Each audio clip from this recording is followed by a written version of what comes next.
Hey everybody, we are live here today with the crew over there at Douglas Laing, all these handsome gentlemen we have in front of us here today. And we also have the CEO of Douglas Laing, Chris, with us. Why don't you say hi? Hello, Chris, everybody. how you doing? Saying hi from all the way over there across the pond. And Douglas Laing, Chris. And we also have Paul and John with us. Want to say hi, Paul and John? Hi, everyone. I'm Paul. Nice to see you all. I'm John. Hello. And we can also see comments being made by our viewers here on the right. Excuse me. Milton says hi. 大家好，大家好。大家好。大家好，大家台湾跟这个国际的所有全世界的朋友们都好。好，那我们一下就会开始。然后世刚嗨炮哥，好久不见。大家好。世刚 ，Hello。对，然后那个 Paul， 如果我们要看那个直播的时候要静音，要不然就会有一个 echo。Yeah, I'm trying to figure this out. Sorry. And we're gonna get started in just a little bit. 我们稍後就開始，Mike, awesome. Mike from Maine.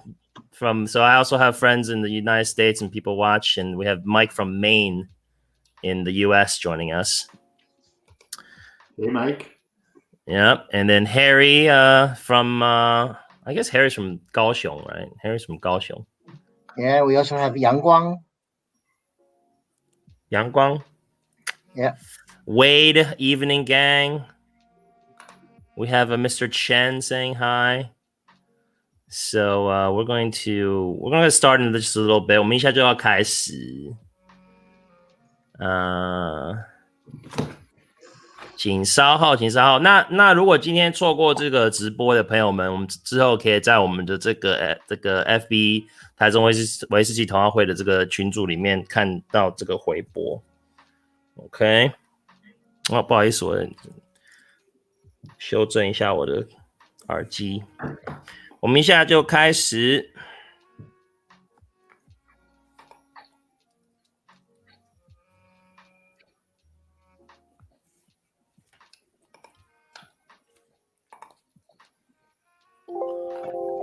那观众朋友们，那到时候我们在最后的时候，就是会还有一些礼物要送给大家，那大家要就听得很仔细才会，然后这之后我们会问一些问题，然后你要看这个直播才会知道答案。那我们今天有一个帽子，然后有一个袜子 socks hat Rubik's Cube。We have this. This is really cool. 这个还蛮不错，这个看起来就很精致的一个笔记本 notebook. Big Pete was 10 years old last year. Yeah. So it's a special limited edition notebook. 然后这个是这个 mouse pad. 对。So sorry, so these gifts are only gonna go to our friends in Taiwan, unfortunately. Sorry. So later on, we will be giving those out and people can receive some cool gifts. So I'm actually going to start sharing this thread in a couple places. So everybody just sit tight, relax, and hang out here. Enjoy the lounge music. Chris is digging it. Sure am. Big fan. OK， 那大家如果有什么问题，就是也可以在这边留言，对，然后呢，然后我们之后就是尽量就是可以回复大家。If you guys have any questions, of course, please leave your questions here on the side, and we will be sure to, we'll try to do our best to address the questions.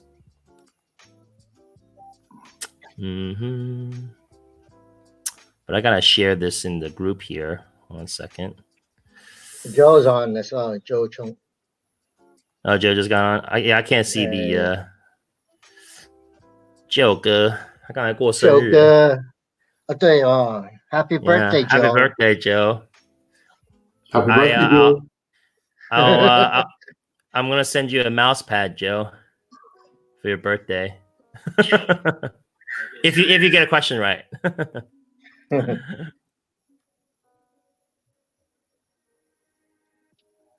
OK， 好，大家我们一下开始，请稍等，我们这边要喝酒的准备酒，我已经做了一杯 highball 了。OK， 好，对，那大家如果是有要跟我们同步品饮的话，你可以拿自己喜欢的 Douglas Laing 产品。If you have any Douglas Laing bottles, independent of their bottlings or any of their regional malts, crack it in, have at it.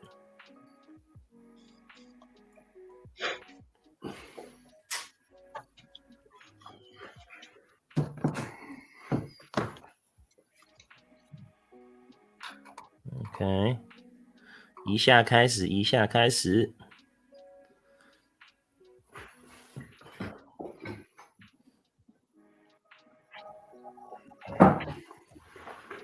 大家有什么问题 ？If anybody has any questions, please feel free to leave the questions here. We'll do our best to address it.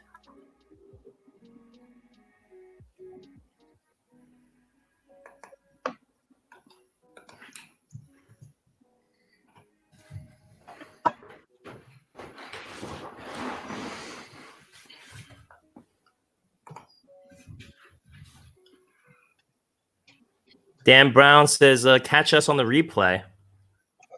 Okay. Dan Brown, our friend Dan. Can't stay, but, he's going to catch us on the replay. All good. Oh, Mike Cottingham is here. Hey, Mike. Hey, Mike. Oh, is Mike on here? Oh, Mike. Okay, great. Nice. We got 39, 40 people joining us right now. 我们一下就开始。那今天如果没有办法看到整个直播的话，你到时候也可以在我们的台中威士忌同好会的这个网页页面上面看这个 replay. Paul, you need to get Dan a bottle after his comment there. What did he say? Dan Brown has said, whilst Chris is watching, though, I just want to say Paul is an awesome ambassador. Yeah.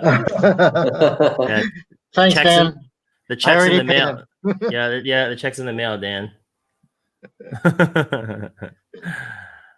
All right. Awesome. Thanks for joining. Well, we missed Mike. If Mike's on, say hi, Mike.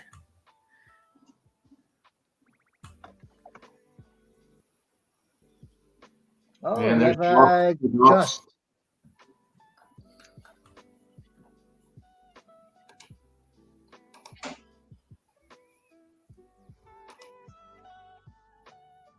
You pronounce it Joss? The latter, I would say. Joss, more like an H. He might correct us, but. There you go. Mike says hi. Hey, Mike. Hi.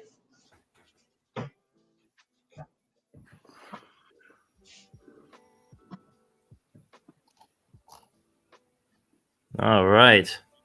Oh, Mike says hi. Joe says hi. Oh, we got Joss from the Netherlands. Oh, yeah, you said that, right? Yeah. Your new Big Pete edition, 6 bottles on its way to the Netherlands. Good, awesome. Oh, Frank, my friend Frank from saying hi from Oklahoma. Oh, nice. Oklahoma. Okay. Yeah. All right, just shared it on my page as well here. Everybody can. Oh, Donna. Oh, hi, Donna. Good morning. It's 9 o'clock on the East Coast. Here's also I'm sharing the link for the So everybody sit back, relax, grab a drink or, coffee, wherever you are. And we're going to get started in just probably like 2 minutes. 一下就开始。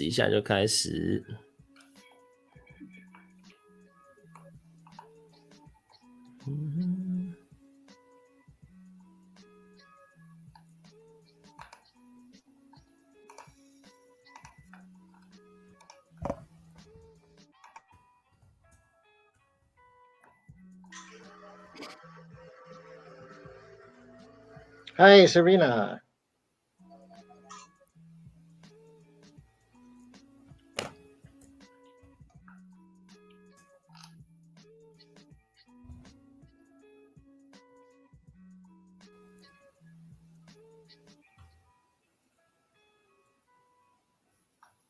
Oh, Ivan 张也在看。你都在看那个谁在上线哦？对呀。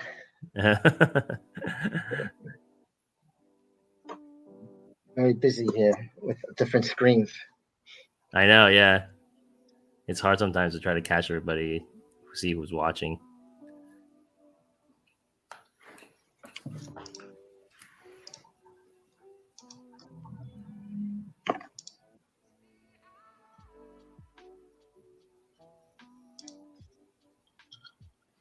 All right.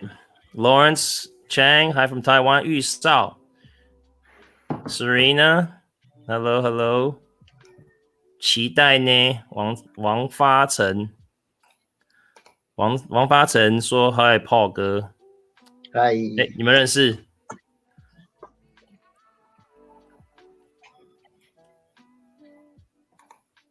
Paul 你认识？ Paul 你好 hello， 我说你们认识吗？你跟王 I'm here. Yeah, he got one of the little big peaks. Ah, okay. Oh, okay. Got one of the little big peats. Okay. Yeah. Awesome. I sent you sent out some. I sent out some as well. Keita, hi Ho Chen, good to see you. 有人说他要打招呼吗？何成那个 Mr. Jonathan 侯成耀 glad to see you all. Yes, glad to see you. Hey, Jonathan.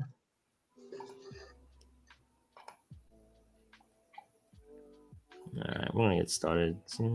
Okay. Okay. Let me share just one more place.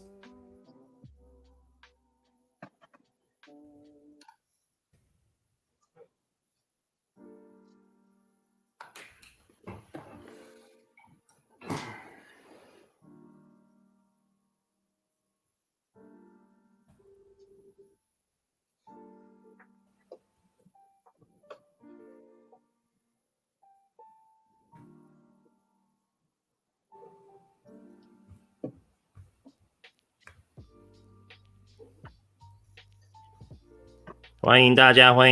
如果你刚刚才参加我们这个直播的话呢，我们一下就要开始了。We're gonna get started in just a little bit. Sit back, relax. If you can't watch the whole show, it will be available as a recording on the Whiskey Steward page as well as the 台中 Whiskey Society page.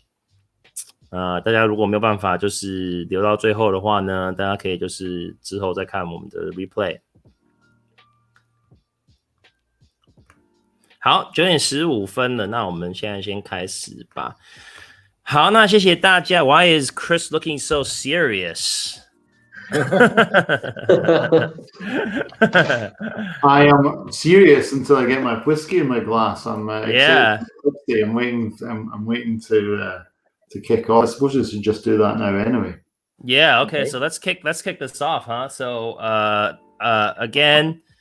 I did a brief introductions earlier. Let's do quick introductions again. My name is Alex. I'm the president of the Taiwan Whiskey Society and the founder of the Philadelphia Whiskey Society as well as the Whiskey Steward page where we create whiskey related educational content, and we go live with rock star whiskey people like Chris, John, and Paul here. and I'll let you guys introduce yourself. How about that? Because nobody can introduce you, better than yourself, I think. Okay, start with Chris. Well, let's start with Chris, guest of honor today. Oh, well, thanks for having me, Alex. And good to see everyone logging in, and nice to see a lot of familiar names. I won't go through everyone, but welcome. Looking forward to the next couple of hours with these guys and with yourselves and trying some cracking drams. I'm Chris Leggat, the CEO of Douglas Laing Company. I've been with the business since 2013 now, and I'm looking forward to taking your questions as we go through. We'll be open and honest, Douglas Laing family business. We like to share whiskey and have a bit of fun, so looking forward to it. That's me. Awesome. Okay. I'm Paul, and many of the guys, they know me, and very happy to be here. I'm in charge of the Asia region for Douglas Laing, based in Taiwan, and I've been in the business for quite a long time. A lot of friends out there watching us, and again, very happy to see you all, and hope you enjoy the next 2 hours. Nice. Hi. So it's my turn. Yeah. I am John Hom, and I am the brand ambassador of Douglas Laing in Asia. I originally based in Shanghai, in China, but due to the coronavirus, I back to Taiwan. Be safe. Yeah, to be safe. OK， 那我刚刚就做一个简单的翻译。那今天当然就是很荣幸，我们有这个 Douglas Laing 的 CEO 执行长参与我们这个今天的直播。那同时呢，我们这边有这个 Paul Wang 先生，然后他是那个亚洲 Douglas Laing 的亚洲的经理，然后 John 是我们的这个算是亚洲区的品牌大使。然后他之前在上海，然后他的背景也是一个调酒师的背景嘛，好像对不对？是。对，那我们今天有没有弄一个什么？一个调酒，一个我可以给大家做一个 highball， like some kind of cocktail, like trick or something like like flair or something like that. Yeah. So I wanted to I don't want the us to get too boring here, so I'm gonna start with the a little whiskey here. I have the Epicurean here today with us. This is one of the regional malts. Paul, can you tell us about this Epicurean? Let John speak about it. John. Okay, John, 那你介绍一下我们这个 Epicurean. 好，那我就用中文介绍咯。好，感觉大家比较多台湾的人，应该吧？好。看起来是就说喝 shot 哈，那就这个就直接下下去。喝 shot， 刚好这里有一个 shot 杯。We're gonna take shots. We're gonna do shots now, Chris. We're gonna do shots. Taiwanese style. Get your shot glass ready. 好，那我们来介绍一下吧。好，那今天我们会喝到的系列叫做 Remarkable Regional Malts， 那就是产区麦芽系列，也就是在苏格兰威士忌里面有分很多不同产区，有人说5大产区，有人说6大产区，那就是低地、高地、Speyside、Campbellton、岛屿、艾雷岛这些地方。那我们的这套产品是属于调和麦芽，那我们想表达的事情是，其实这些产区有自己独特的风味，那在每个产区也有很棒的单一麦芽，那我们想做的事情就是把那个区域最好的单一麦芽拿来调和，可以去做出只属于那个产区的味道，让不管是消费者或者是酒吧从业人员，或者是想要了解威士忌的人，可以更迅速的了解那个产区的风味。Scallywag. Yeah. Oh no, sorry. That's a Scallywag. Sorry. Yeah. See, I'm drunk already. I haven't drank anything yet. So yeah, it's Epicurean. This is so. Does Chris or Paul, do you guys want to do the English introduction here on this one? Paul, you go for it. All right. First, the first one we're going to drink is a whiskey from the lowlands. But what we've done, what Douglas Laing has done, is we used, we call this the Remarkable Regional Malts.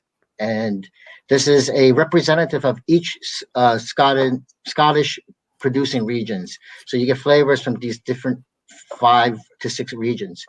So you have a Speyside, Lowland, Highland, Campbellton, Islands, and Isla. And each one represents that flavor, and they're all made from single malts within those regions. So they're blended malt. And we only use the best and highest quality single malts to make a very fantastic blended whiskey. Awesome. And who's this handsome gentleman on the bottle? 这个帅哥上面帅哥是谁?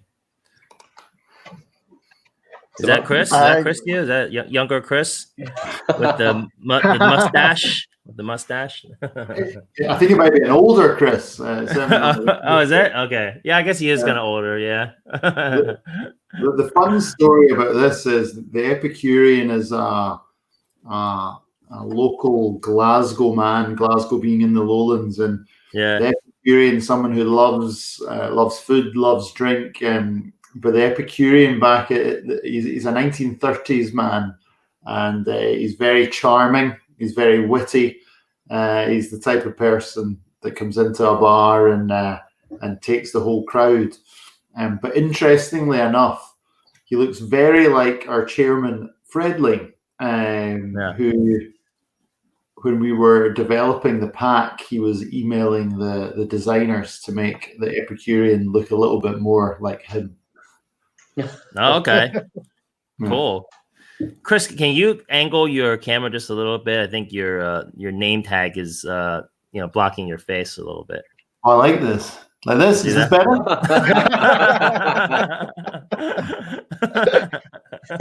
I'll do something. I'm just going to turn my camera off for a second and I'll come back. Hold on. Okay, all right. 所以这是一个低地的 lowland blended malt， 就是 blended malt， 就是说它不包含任何的谷物威士忌，它全都是就是纯麦，对不对？我们说的是 blended malt, no grain. So I just poured a little bit， 我刚刚就倒了一点。其实它是一个非常柔顺、很清新 ，very it's very crisp, refreshing. Very floral, right? I'm getting some, grassiness, some, honey, like honeysuckle, that little kind of like, floral honey. When I was a kid, I would pick some these. I can't even remember what kind of flower it was, but then if you pick that flower and on the back of it, you suck on the tip a little bit. Yeah. Did you do that? Did you do that? Yeah, I did that when I was young as well. yeah, you did that when you were young. I always thought it was marijuana plants, but it wasn't. 对啊，不知道在台湾有没有人有这样的习惯，但是在美国长大，好像就是小时候玩的时候，有时候会拿那些花，然后去吃在后面那像好像那个花蜜。其实有我小时候的时候，我的家人就会带我去花园，然后我的那些同年纪的朋友，他们就会说：“你有吃过花蜜吗？”然后我就说：“没有没有。”然后他们就会把那个花摘起来，我们就吸那个后面。There we go. What Chris, happened, Chris? Did you ever eat honeysuckle when you were a kid, from the flower when you're playing? Yeah, and I take it whoever had that idea of a taste from this whiskey is bang on. Who came up with that? It's me, honeysuckle. It's just very floral. It's just a very crisp, refreshing. It's it just reminded me of that, and very pleasant whiskey. So this is what we're drinking first. We're gonna drink this, and then we're gonna drink this. If you guys have this at home, 大家如果有这几瓶的话，我们等一下就要喝这个 Scallywag。然后等一下我们也会喝一下这个 Rock Oyster。然后呢，那有一些我们比较幸福的朋友们有拿到这一款泥梅哥。Oh, it's my green screen. This is a exclusive Big Pete for Taiwan. It's a little small sample of it, and a few people were able to get a hold of it here around the area. Yep, there we go. Okay, yeah, even Chris got one. Yeah, that had to get airmailed to you, didn't it? It did, but then I will tell you how to get this. Oh. Don't tell me. Yeah. Just to add a point, all our whiskeys are non-chill filtered, Yeah. And with natural color. So our whiskeys have a very nice. What happened there? Oh, earthquake. 地震. So you get a very nice full taste from the whiskeys because of the non-chill filter. This Epicurean is 46.2%. We just lost Chris. It's okay. It's okay. We have our whiskey. Our whiskey is here. 我们威士忌还在，所以没关系，我们继续喝，继续讨论。对，所以基本上我们公司的产品，只要是我们公司的， Oh, there he is. 加色素，也不会冷凝过滤。Yeah. Off the back of my table. Oh, there he is. Okay. There we go. Donna says, "Well, I hope Chris is okay." Donna, so Donna's dad's name is Chris. Is Chris? So we know this because Chris Moores is one of the master distiller at Woodford Reserve, and we joke around how Donna's I think his dad or is it grandpa? I can't remember. Dad or grandpa is Chris Moore. His name is Chris Morris. But yes, let's start grilling Chris Leggat here. Am I pronouncing your last name Chris Leggat? Spot on, 100% perfect, Alex. Well done. Thank you. Okay. So again, thank you for your time. 非常感谢就是给我们这个时间，然后给你采访。Thank you very much for your time. Just and thank you, Paul, again for for setting this up here. And we just have what a rare opportunity to really speak with the head of a company, because the whiskey world is changing so much, right? And we're experiencing this whiskey boom in the past decade or so, and I'm sure you're seeing some crazy changes and trends and things like that. And I really wanted to take the time to kind of ask you some higher level questions that only a CEO would really think about or ponder, and get a better insight as to where Douglas Laing is going in the future, as well as where you think the whiskey world is going in the future, right? And I think this is kind of like the insight that we can give to our listeners today. So Douglas Laing, can you give us like a very brief, history on Douglas Laing, family-owned business, where you're coming from, how it started, et cetera, and how you got to where you are today, and how the company got to where it is today. Yeah, I'd love to. Thanks, Alex. The story is a beautiful story in the whiskey world, and I think first and foremost, it's really important to know that Douglas Laing is 100% Scottish, and it's still 100% family owned. The business started in 1948 by a man called Fred Douglas Laing. He decided to name his business Douglas Laing as opposed to Fred Laing because he felt Douglas was a little bit more Scottish. But in 1948, he had the foresight to source spirit from a good number of distilleries across Scotland. At the same time, he bought a brand called the King of Scots, a brand that is now being beautifully presented by the wonderful Paul Wang. Oh, there it is. Yep. And so it's still going strong for us. But he bought that brand, and essentially what he was doing was he was sourcing spirit and whiskey from around Scotland and creating a blended Scotch. King of Scots. King of Scots, yeah. Very quickly, that brand became an export brand. And through the 50s and 60s, it was the real foundation of Douglas Laing and Company. You said the brief history, so I will give you the brief one. Do you want to let Alex translate this part? Yeah. 所以他刚我刚刚其实也忘记翻译我自己在说什么，所以我说我们今天就是非常荣幸，就是能够有一位像 Chris 这样子的执行长跟我们直播，然后同时我们今天就是要采访他的一些主要的问题，就是说想要了解一些他看到这市场的趋势，因为我们现在这个威士忌市场其实是在一个爆发的一个状况下，有没有？然后那他们现在的一些公司的策略啊，他们的看到的像亚洲市场啊，然后国际市场啊等等这些东西，他们未来的计划跟策略是什么？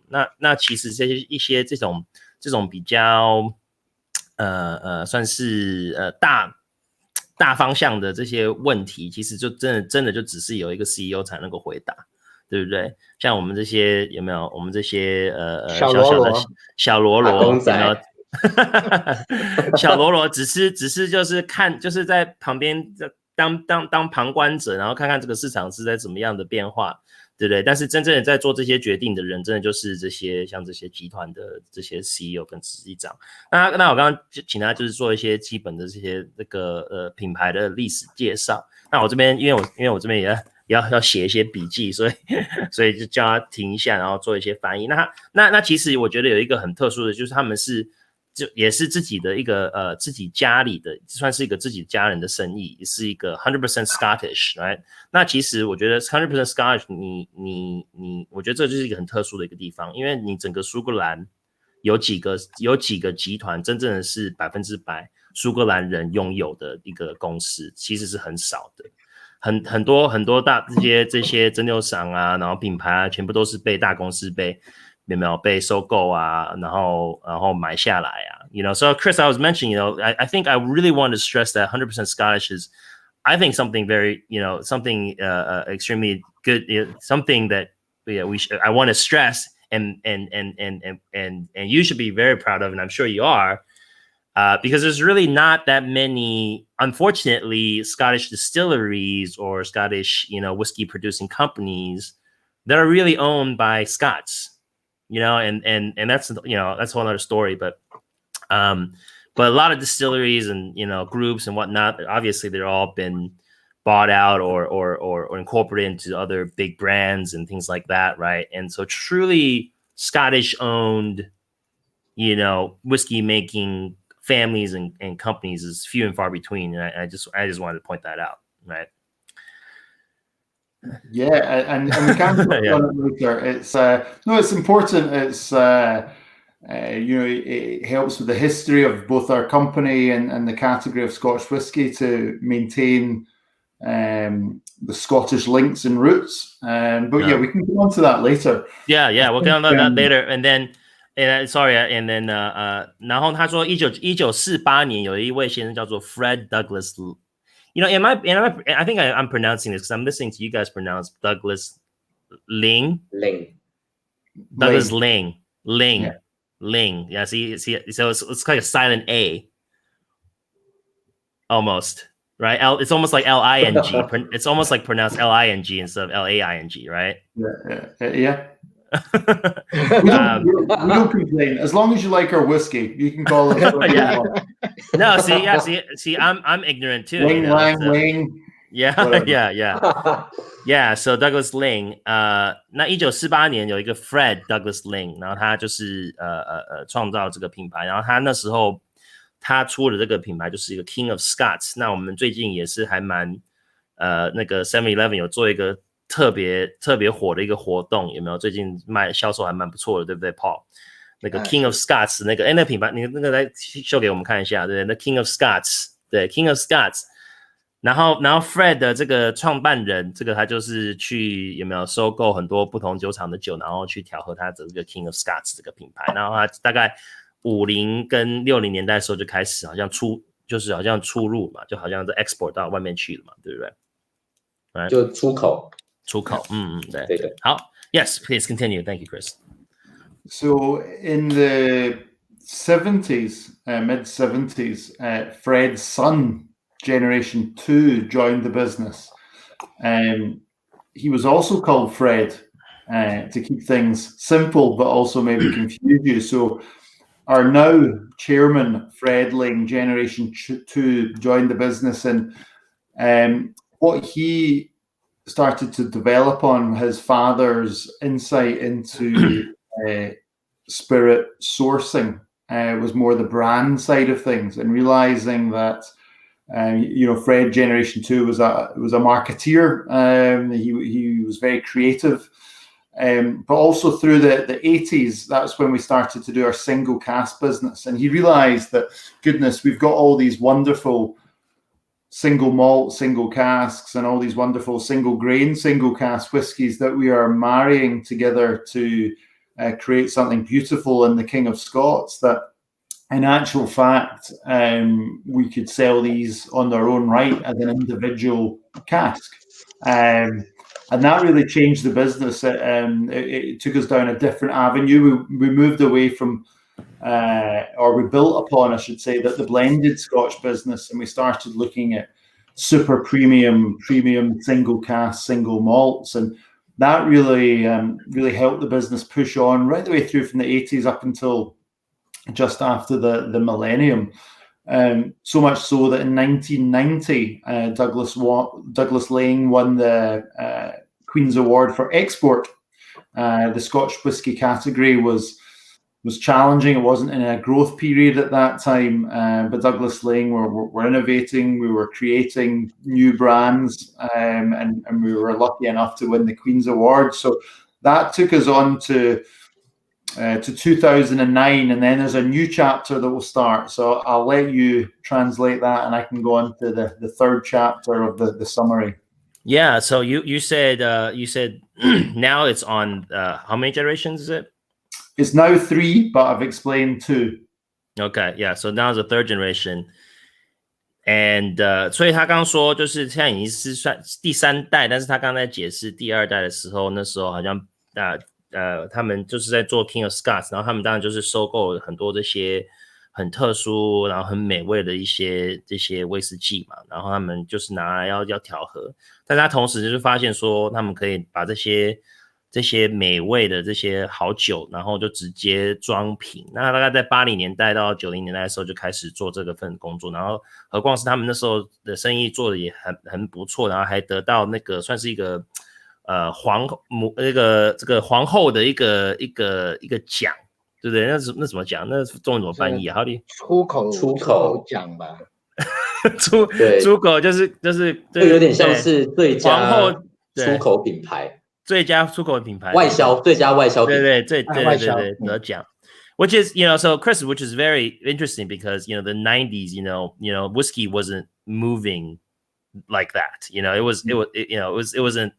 wasn't a popular thing. And I think it's very, it's a strong point to be made there that you guys won that award during that time.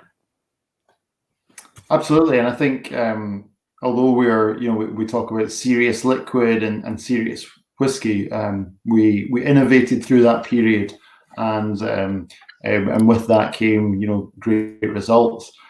But fast forward to 2009, Generation 2, Fred Laing had what now is undescribable.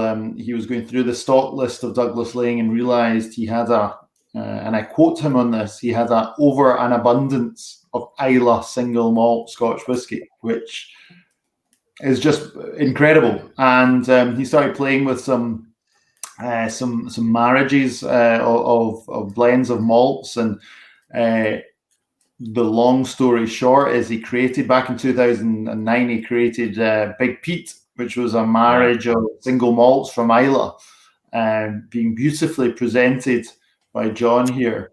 And we'll talk more about Big Pete later, but I suppose in many ways that was Fred going back to his father's roots and how his father started the business, back into the sort of the blending world. Fast forward then in 2013, I joined the business along with Fred's daughter Cara, so that was essentially the third generation. Cara and I worked together at Suntory for a number of years. Cara was previously at White Mackay as well. I'd been previously at a UK distributor and before that another beer company. But both with drinks in our blood. My father was also in the whiskey industry all of his life, so we had a common theme there. But in when we were at Suntory, Cara and I met together. So Cara Laing is my wife, and so very much a family business. But we joined the business in 2013, and what we realised was something incredible. The opportunity with Douglas Laing and to really sort of drive it forward was huge. We had experience of big businesses behind us, but we understood that the family quality brand side of things. So in 2013, we gave Big Pete a pal, and we very much focused on Scallywag, and this is our Speyside malt. So all of a sudden, in 2009, Big Pete, and then we gave him a pal in 2013, a sherried Speysider in the name of Scallywag. But I suppose that the main point here is, if you think of Generation 1 being the founder and all about sourcing spirit and creating a blend for King of Scots, Generation 2 was more about looking at single malt, single casks, and looking at the sort of the brand side of things.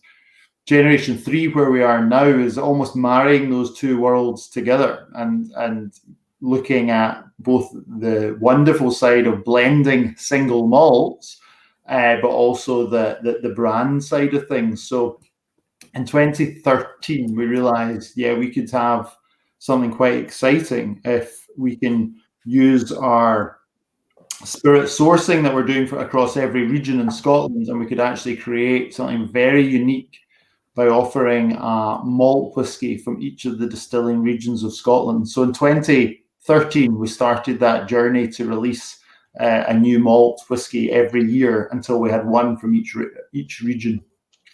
Very nice, very nice. Okay, let me catch up on that. 所以他刚刚就是介绍说，他这几代就是从第一代 King of Scots， 然后第二代，然后就是出了一些 Douglas Laing 的一些单桶等等。那现在他自己个人就是第三代了。那第三代他们就从2009年出了这个 Big Pete， 然后呢2013年出了这个 Scallywag， 然后他这两个都这个 Scallywag 像我们刚喝的 Epicurean 都是 blended malt。对，然后呢，都是纯麦。那他刚刚就是说，好像每一代就这个方向的确是有在改变的，因为你早期 King of Scott 就是反正就是要做一个调和，然后让大众可以喜欢，然后能够喜欢，然后能够喝到这个威士忌。然后那第二代的慢慢的就往单桶啊，然后这些独立包桶的这个方向走。那现在呢？现在又回到在调和，但是他们同时现在在调和，现在是 focus 在一些比较 quality、比较高阶层的一些比较好品质的这个blended malt 这种调和麦芽威士忌，所以它就是有点像他说在第三代现在做的东西，就是有点像是在融合他第一代跟第二代的一些概念，然后呢出了现在这个第三代的一个东西。我补充一下，因为其实在2009的时候 Fred 就是我们第二代，他那个时候看库存，然后发现他的那个艾雷岛的酒还蛮多的，所以他就说那我来，他就想说把它调在一起看看会发生什么样的事情。这就是那个大鼻子或者尼梅哥产生的一个由来啦。那后来 Chris 跟我们第三代是 Fred 的女儿 Cara， 他们两个都是2013年进入到这个 Douglas Laing 的公司。在那个之前，他们在别的酒商有做，在 Suntory， 在 White Mackay， 或是 Chris 之前做啤酒，然后也在英国的一个很大的一个这个叫什么进口公司或是 distributor 也做过。所以他们对酒的也是热爱。让进到这个家族企业来的时候，他们其实给了这个公司另外一个不同的方向。那这就是后来开始做了，除了Fred 做的那个 Big Pete 之后，他们就开始做了 Scallywag。那 Scallywag 就是我们代表 Speyside 产区的。然后从那开始，他们就决定说要每一年增加一个品项、一个区域，直到每个区都做到为止。好。Please continue, Chris. So that took us up to 2013, and we had Big Pete and we had Scallywag. We then went through the journey of updating a few other brands, Old Particular and XOP, so from our single cask range.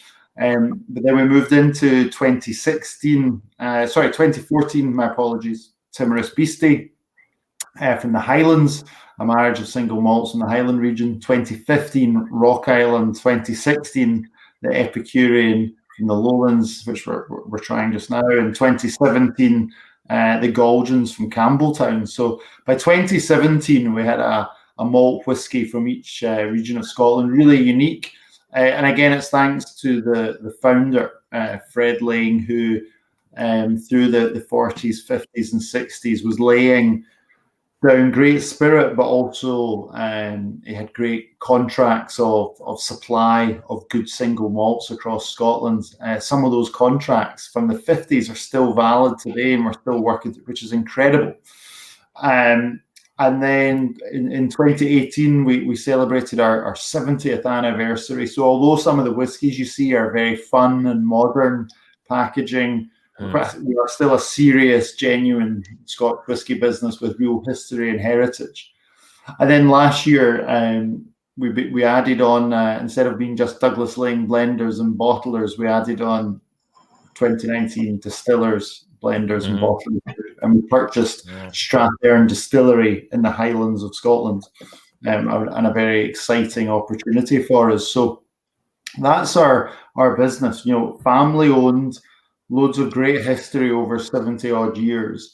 The two unique bits that I see in our business are very much the focus around quality of spirit and the quality of our wood. Our wood programming over certainly the last 10 years has been exceptional. And we can talk about the influence of wood later.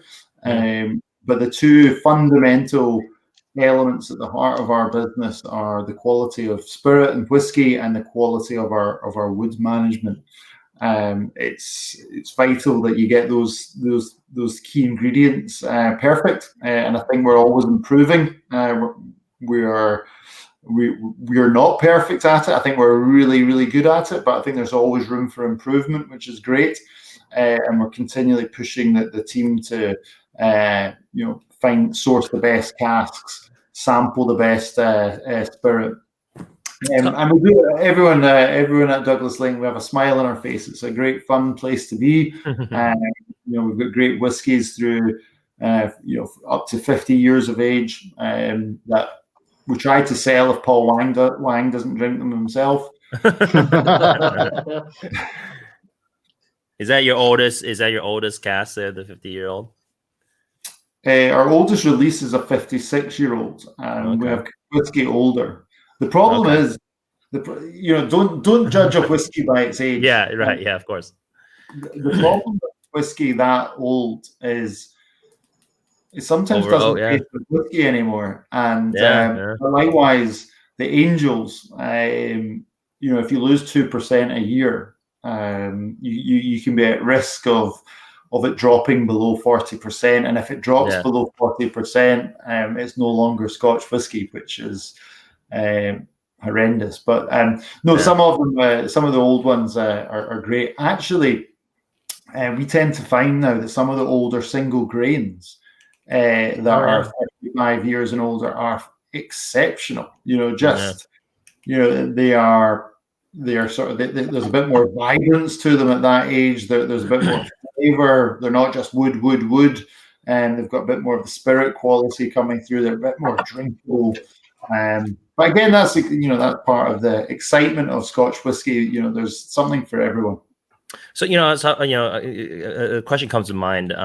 So now that you have the regional malts, and you obviously have your Douglas Laing Old Particular and whatnot, what comprises, like, what is in terms of like your overall portfolio and kind of like your sales, is it still King of Scots, or is it still is it Douglas Laing, the Douglas Laing independent bottlings, or is it the regional malts these days? Great question. It's a mixed bag. So Paul Wang is doing his very best to make sure King of Scots is still selling a truckload, and he's doing really well with that in certain markets. So thank you, Paul. But our business is, in very simple terms, it's just over 50% for the remarkable regional malts. Big Pete and his friends, that's over 50% of our business. So that started back in 2009 when Fred brought out Big Pete, and then the family started in 2013. So to get to 50% in the last 6.5 years, we're quite excited about it. Yeah. The other 50% remains the sort of the single casks where we've got Old Particular and XOP and other products. I've got to say our business now is focused. You know, we have a distillery, we have super high-end single cask, single malts, and we're talking about very old, luxurious single cask like Macallans and Bowmores and Lafroigs, which are so important to our business. Yeah. And then we've got the remarkable regional malts. But the number one focus for us and the number one driver for us right now is the remarkable regional malts. When we are buying our new make spirit in 2020 to be used in 10 years' time as a 10-year-old in the remarkable regional malts, that is the focus. The focus is the regional malts. The focus is buying spirit from the regions at 0 hours of age. The focus is on the casks that we're buying for the regional malt. So we are very, very much focused on that, and it's something that we're very passionate about because, albeit that the single casks remain very important, the single cask, single malts, they are what they are. You know, we aim for 95% and above in quality rankings with Old Particular and XOP, but they are a single malt, single cask. Yeah. They are very one-dimensional, and to some people that's amazing and that's phenomenal. Yeah. Whereas regional malts are brands that we are creating from single casks, so it's something that we can control. It's something that we can really focus on and build a brand and, you know, create wonderful products at good prices that are available not just in Taiwan or America or wherever around the world. You know, good brands that are made in small batches, natural color, non-chill filtered. And you know, we talk about it a lot in the office and on these Zoom meetings and things now. If a single malt is a violin, then a blended malt is a full orchestra. You know, more stage presence, more noise, more tone, more sound. So I think, and maybe Paul and John will correct me, but I think that's it's in a really exciting category for us. They're the fastest growing blended malts. I think we're going to, as education around the world gets better, I think people are realizing that, goodness, this is a serious category where you can get phenomenal whiskies, and it's not just about the distiller's art that you have with single malts; it's about the blender's art as well. So I put blended malts at the top of the tree, and I think you know, as I say, it's something super exciting and that we're going to be focused on over the next 5, 10, 15 years. Okay, let me try to catch up here. 就是说重点呢，那其实就是说，他们说，现在他们已经在庆祝他们70周年了，然后反正他们就是现在的这个主要方向是在他们这个 regional malt 他们这些款项，对，像这些，那这是他们现在主要的方向就是在培养这方面的市场。那虽然说，因为那我刚刚有问这个问题说，那你们现在的这个公司，你们销售的一些像说营业额等等，是主要是在你们的 Douglas Line 的这个单桶方向吗？还是这是你们的这个调和麦芽威士忌吗？还是你们像这 King of Scots 这个东西 ？Do we know? So did you say King of Scots? What was the percentage making of profit, the revenue from King of Scots? Is that just a small percentage? Because you said 50, and the other thing was 50. Douglas Lang is 50, and Regional Malts is 50.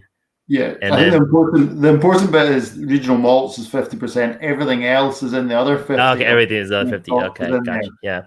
所以他们50%以上其实都是他们主要就是他们说这些调和麦芽威士忌。对，那他自己个人觉得说，他刚刚有一个 example， 就是说他觉得说单一麦芽威士当然就是一个很赞很棒的东西，像例如像说一个小提琴，一个会拉小提琴的，虽然是可以拉一个很美的东西，然后但是像他们调的麦芽也像算是一个整个 orchestra， 然后也是能够play 出来一个很美丽的一个歌曲嘛，对不对？然后所以他们的公司现在方向就是这个，所以其实我也我也其实蛮 surprise， 因为他这个我们刚刚知道说2009他们才开始培养这个 Big Pete， 所以他们这个发展的是非常快的。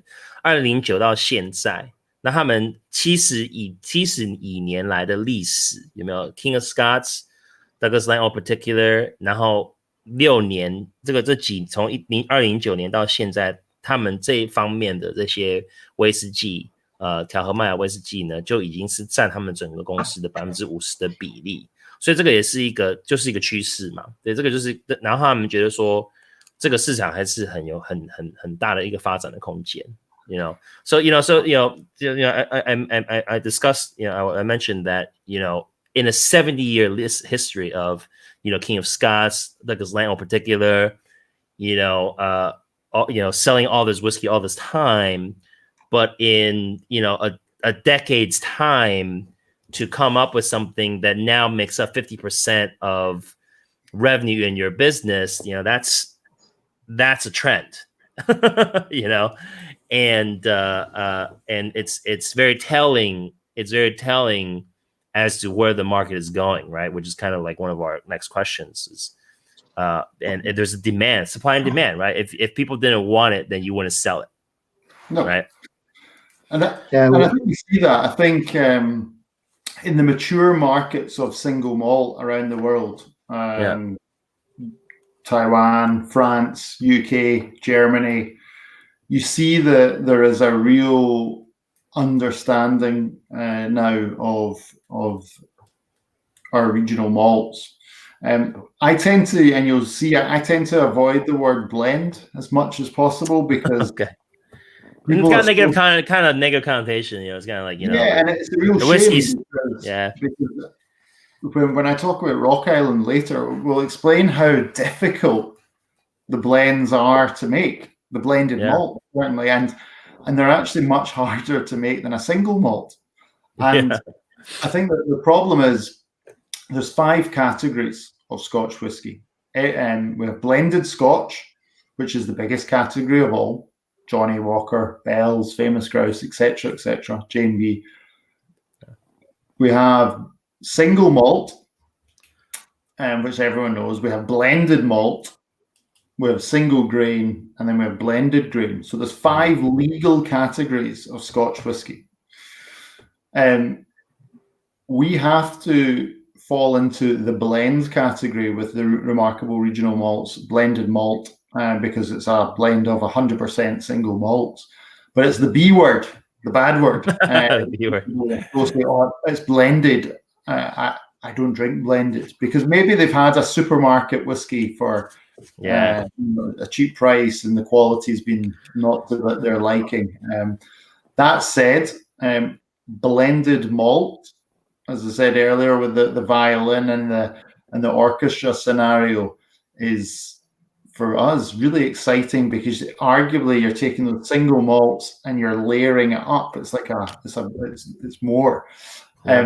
Another fun analogy was we were with our Italian importers back in, I think it was October last year, and we were talking about that same analogy.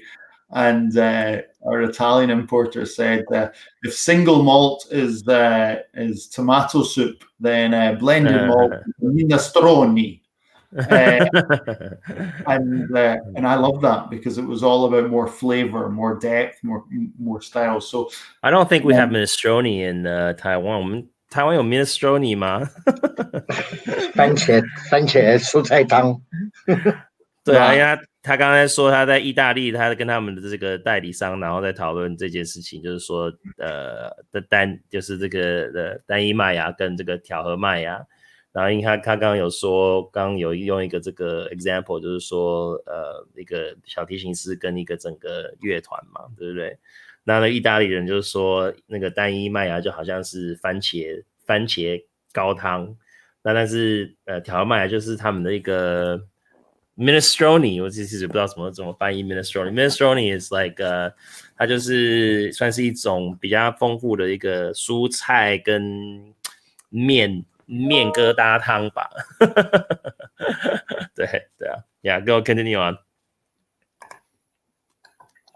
Yeah, actually,我跟 John 我们 spend 大概95%的时间就是在 develop regional malts. Yeah, 这个也是我们公司应该讲是我们的 global direction.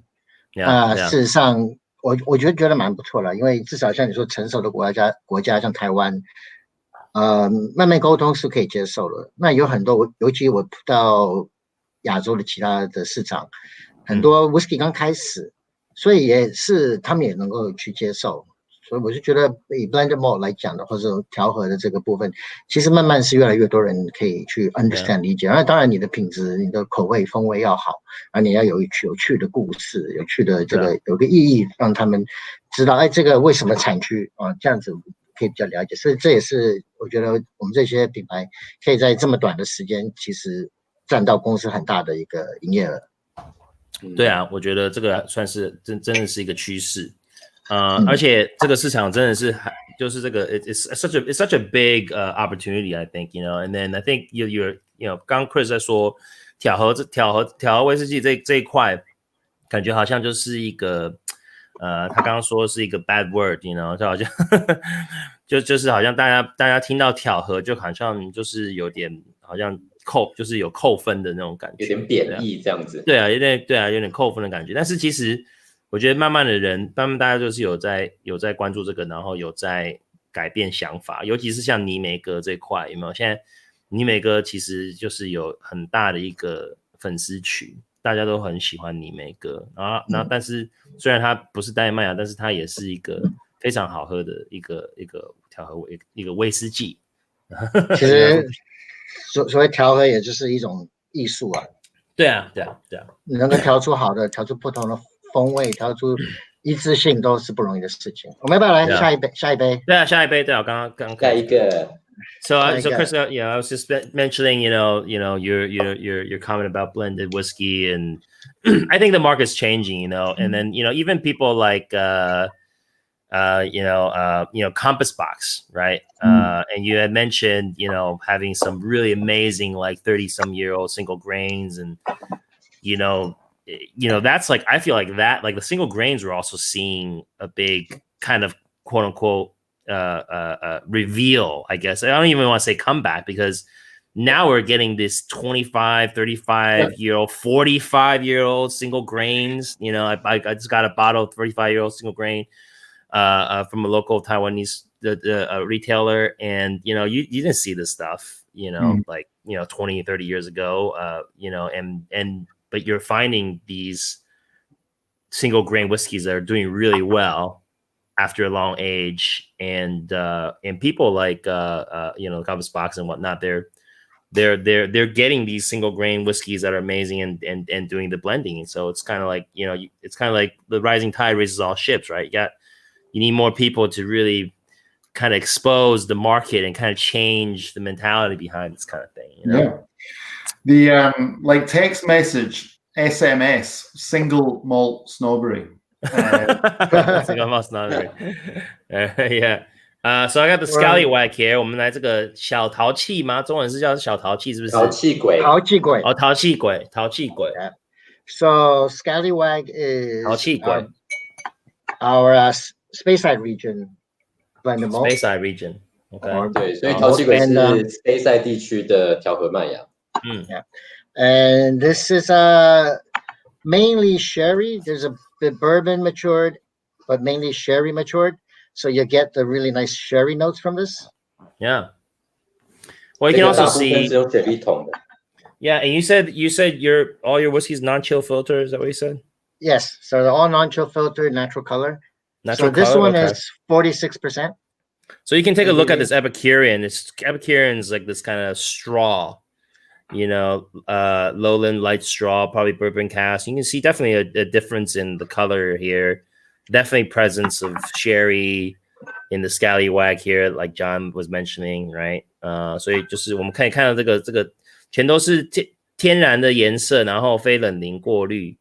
然后像这个 lowland 你跟这个 scallywag 的这个色差，就是有看到说真正的就是 scallywag 就是有比较对这个雪莉桶的这个比例会比较多。So you get the nice.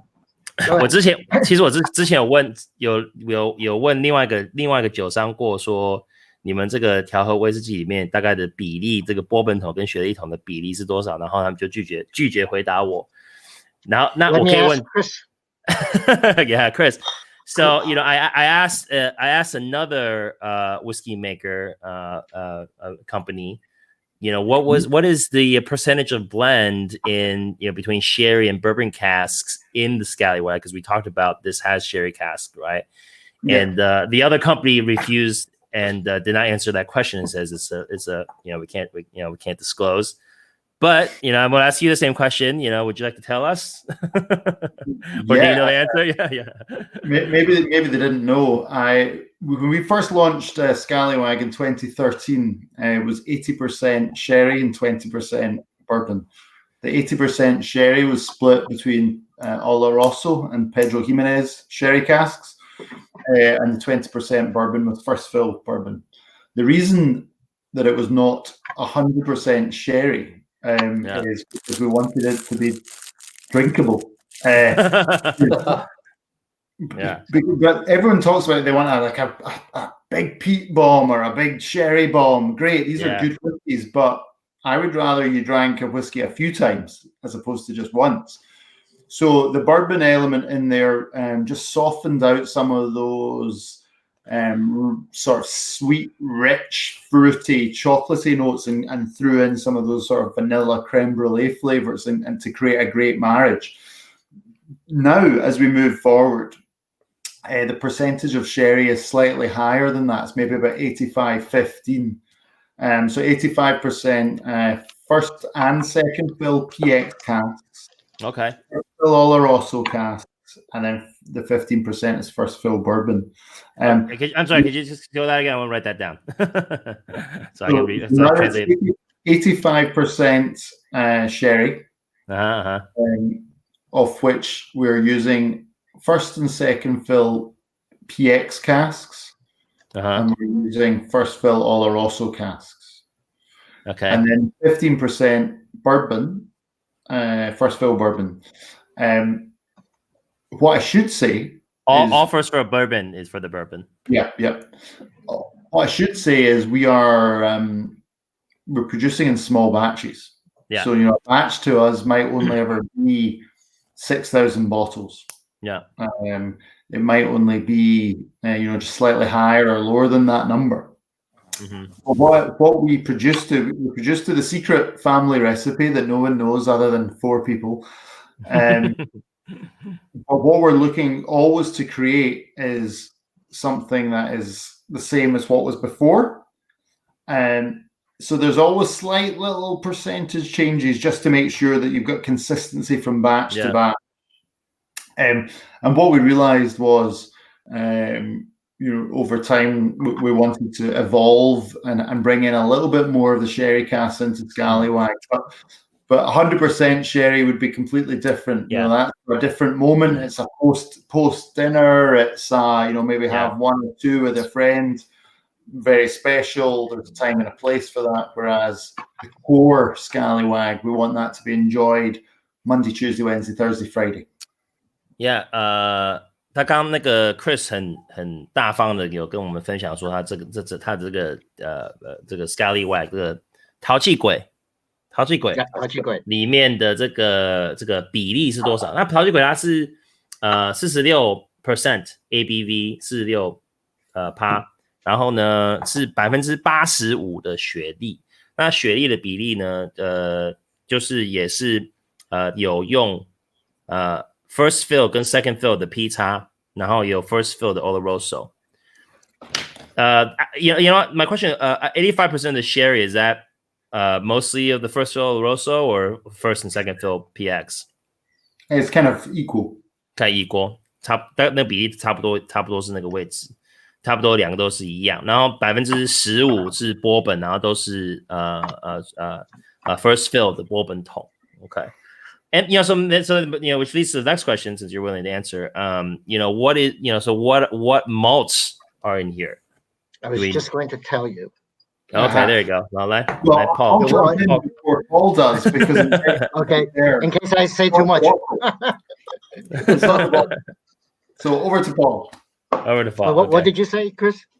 I said it's on the back label of the bottle. So, it is on the back label. I don't know. You have the little bottle, so I don't know if you can read it. But what we have in here, we have at least 4 or 5 malts, but we disclose 3 of them. And the 3 that we disclose is Glenrothes, Mortlock, and Macallan. 穆赫、麦卡伦跟这个格兰路斯，是这个都很厉害，很厉害的酒厂，对不对？对啊，所以大家其实大家有时候你有听到这些酒厂的名字，就觉得说哦，真的有没有就是有或许反应不一样，对不对？看这个酒的这个感觉又不一样了。对，其实刚刚没有讲到 Epicurean 里面，对 Epicurean 有几个一般我们会讲的是 Glenkinchie 跟 Auchentoshan， 对，但是我们也有一个叫 Elsa Bay， Elsa Bay，OK， 对，但是然后也有 Rosebank。Rosebank 没有 No Rosebank no. But the Epicurean that we the recent batches, I think started batch 7 or 8 is about 25% sherry. Okay. Oh, okay. Whiskey in here. 25% 的雪莉 Epicurean. Okay. When we first started this, it was all bourbon. Okay. And I think Chris and Fred, they wanted to make something jump out a bit more, and they added a 25% sherry into here as well. So my question then is, Mortlock, Macallan, and Rothes, when you're doing these blends, are you using whatever you had in your stock already, or are you still able to source?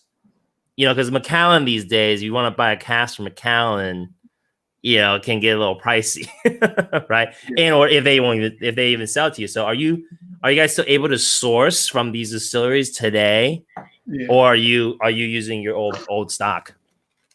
Yeah, a bit of both. I mean, today what we're doing with distilleries is we buy new make spirit and we put it into our wood of choice, and then we put it into the warehouse and we wait. Okay. And then when it's ready, bottling age, that's when we go. I think as a business, you're right. If we were to turn up at Macallan and say, "Can we have a go?" And many other distilleries would. We would do that at Strathearn if someone turned up there. Because we want it all for ourselves just now. At the same time, we are lucky because our founder and our business is trusted within the Scotch whisky world. We are still sourcing across, as I said, all regions. We're sourcing with most of the companies. So we have good supply, and they know that we're using them for our remarkable regional malts or our single cask. So we're looking after the spirit. And it's interesting. A lot of people say, like, why would you use some of those distilleries and marry them together? Why would you not sell them single malts or single casks? And the simple answer is we could, but we want to create something that's unique, that's special, and also that's arguably better. And we think so. I mean, that's how involved and invested we are in the remarkable regional malts. We are using these single malts and saying, no, we don't want to sell them as single cask, single malts, because what have we done? We've bought the spirit, put it into our wood, and then we've released it. We want to take that to the next level, and by marrying together these malts and creating the ultimate taste of, in Scallywag's example, the ultimate taste of Speyside, we think we're creating something really unique by using the best spirit from these distilleries that Paul mentioned, married with phenomenal wood. And I think we're really getting good at our wood management. Then we've got an amazing product. Scallywag has been designed to be a premium 46%, non-chill filtered, natural color, solid whiskey for everyday dramming from Speyside. This is not it's not a cheap whiskey, and nor is it a super premium whiskey. Yeah. It's just quality. It's all about the liquid. It's good. It's excellent value. I think it's excellent value. It is value. It's good, but it's still there's a premium price tag on it. Wade Cardall, hope I've said that right, asked the question: do you see blended malts in greater competition with blends or single malts? And the answer is very simple. It's single malts. The Scallywag's competition is single malts from Speyside or other sherried whiskies. It's not blended Scotch, no way. We look at the single malt category and compare for looking at other brands. Yeah. So Alex, did you have a sip yet? Yes. Let's talk a little bit about this. Scallywag, definitely. Oh, there you go, Chris. Yep. I'm still here. Sorry, I'm just fixing. Okay, so Scallywag definitely getting the sherry， 非常就是你一闻就知道那个就是那雪莉干果，就是干果跟 raisin 葡萄干 ，dry fruit raisins， 对，那个香气就是第一个就是跟你打招呼的香气就是在这里。对，那我觉得就是在中后就是有那一点点的那个波本的那个甜美跟像我们说像一些热带水果一些水果味就是在中后那边 kind of in the back in the mid back you're getting that bourbon, that tropical fruits. The front you're getting the dry fruits and the raisins, that sherry. So it's a very there's a lot of complexity. It's also very sweet and very pleasant. It's not overpowering one way because Christy had mentioned it's not 100% sherry, so it's not this sherry bomb in your face kind of thing. It's been the sherry's been rounded out by the bourbon casks, and it adds a depth and a sweetness there. It makes it much more easier to drink. And you can just have one glass after the next and after the next without being overpowered or tired by it. 对啊，就是前面是雪莉，后面是波本那种感觉。And I think I can taste the Macallan here.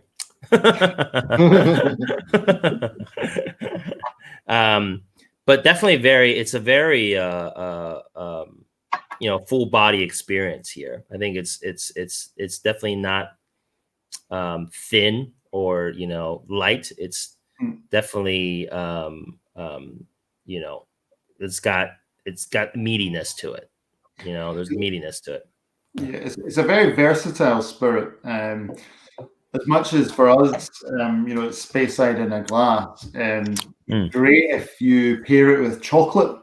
So with dark chocolate, Scallywag, the flavor profile works exceptionally well. So maybe post dinner, or even as a snack, it doesn't have to be a savory snack. It could be something like chocolate. Dark chocolate works really well with that. For us, it's we talk about this. It's almost like it's an outdoors dram. It's quite a rewarding dram. It's the kind of whiskey that if you climbed a big mountain in Scotland, there you at go. the top of it, you would have a Scallywag. It's a rewarding. Yeah, it's or you rich. can make nice cocktails with this as well. Yeah, I nice think so. Manhattan. You know, so okay, John. You know, so let me get the question. You know, this question. You know, I feel like cocktail culture also is exploding, right? Yes. You know, if you're in Shanghai, if you're in any major metropolitan area, New York, you know, cocktails are like crazy, booming. Right? They're booming. They're crazy, right? And this notion of only using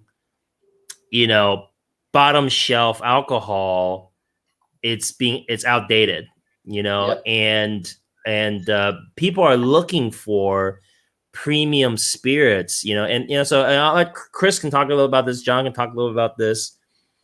What's everybody's thoughts in terms of so people used to be like, oh my God, don't put your single malt or don't put your good whiskey in a cocktail.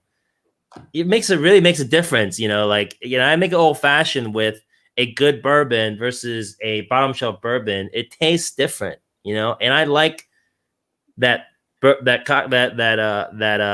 old fashioned with some nicer whiskey, 那我先做简单的翻译，因为我刚刚突然讲到，就是讨论说，因为刚刚 Chris 好像提到说 cocktail， Paul you mentioned cocktail， Paul 他刚刚提到 cocktail， 我觉得这个世界国际这个整个这个世界来说，这个上海啊、纽约啊，不懂这些大都市啊，有香港也是，香港这些调酒、鸡尾酒、cocktail 这个文化真的是在爆发中。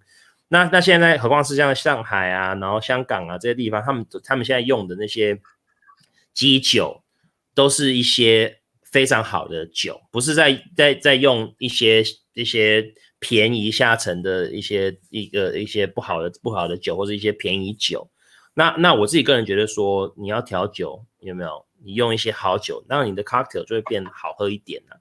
那但是有些人那些比较老气的想法，就是说好像某些好酒不应该拿来调啊，然后要纯饮啊，不要加冰啊，it's the SMS, right? Don't make cocktails with your good whiskey, or don't add ice to it, or whatever, right? So, what's your thoughts on that, Chris? And I'll let John talk. I'll let Chris talk first on your thoughts on that. I think my thoughts are drink whiskey the way you like it. There's people who say, "Oh, I only drink cask strength whiskey." It's ridiculous. You should you're missing out. There are great whiskies that cask strength whiskies that with a few drops of water, the flavor can open up. As Paul says, Scallywag and Manhattan, it can work incredibly well. If you want to add ice, water, or have a long serve, on a warm day, great. Why it doesn't have to be always neat, and it doesn't have to be in a whiskey glass. So, like I'm doing right now. Whiskey is no longer your dad's drink. It's very. People understand it a lot more. So just our view is always, we will never judge anyone on the way that they drink their whiskey. As long as they enjoy it and they have a smile on their face, that is the most important thing. And that my question then is that part of your brand strategy to get your bottles in bars? No, I think our brand strategy is quality liquid. Simple. Okay. The heart of our, and I mentioned it earlier, the heart of our business is spirit and wood. You have phenomenal spirit, phenomenal wood. You're going to get fantastic whiskey. Okay. And that's our driver. If we end up in bars, great. If we end up in retail shelves, great. But we know that we can be proud and confident that we've made the best whiskey at the best price. And the best representation of a region, like what we've done here with Scallywag. So I think it's also by having natural color, non-chill filtered, 46% or above, you can tell that there's quality there, and that we're serious. The fact that the business has over 70 years of history and heritage, we know what we're doing, but also at the same time we can have fun. The guy showed you the Scallywag bottle. It's got a dog on the front of it, which was the family dog. Okay. A monocle, yeah. Did he actually have a monocle? Yeah, well, the dog didn't wear a monocle, but we thought we would have some fun. But it does only have one tooth, and that was true. But Scotch whiskey doesn't have to be about tartan and salmon and fishing and hills and for us, that's fine. But for us, we want to have a bit of fun, but serious liquid. Yeah.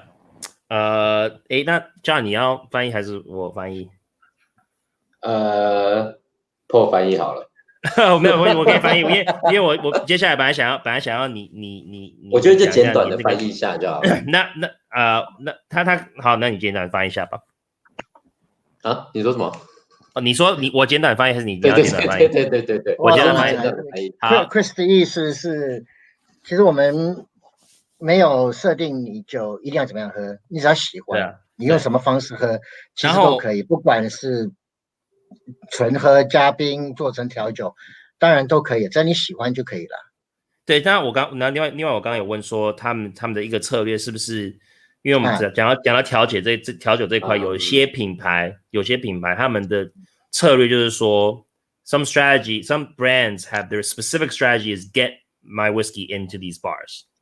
我们应该这样讲，是我们的 main strategy 就是要做很好的 liquid。对，但是当然我们也是希望消费者想要喝到的时候可以找得到。对。所以不管你是在 bar， 真的不算是对，在超市还是在这个烟酒专卖店，我们当然都希望能够给卖到这些地方嘛，就是让消费者可以容易找得到。OK， 或是 even online。好，这样，那你分享一下你在上海的这个经验，然后以一个调酒师的 bartender 的这个角度来，跟我们分享一下。就其实就像你讲的，因为调酒，我觉得不管是调酒文化或这个行业也好，那它其实也是有一个阶段性。其实从可能2000年开始，2000年以前可能大家比较懵懵懂懂，其实有些不知道怎么做，后来加入新鲜水果，然后到近10年内就是 local ingredient， 就是比较当地的特色的材料。那到最近有很多比如说我们平常会吃的材料啊，就是比如说牛肉面风味的鸡尾酒，或者是某些特殊风味，那逐渐变成到像刚刚讲的，我们会回归到酒的本身。就像我近年可能在上海，或是在北京，或者在中国，或者在台湾看到的是，尤其以中国来讲，可能是他们那边也是发展比较快，所以他们比较不会去在意你用的酒是多少钱。就比如说我以前在某家酒吧工作的时候，那时候我们的 house 是一瓶350块的 gin。OK， 人民币。OK， 这样大概是1600、1700台币。然后那很高，那就是那我还以为你说台币呢，我说不是，然后就是有时候就是他们会问说，那为什么你们要用？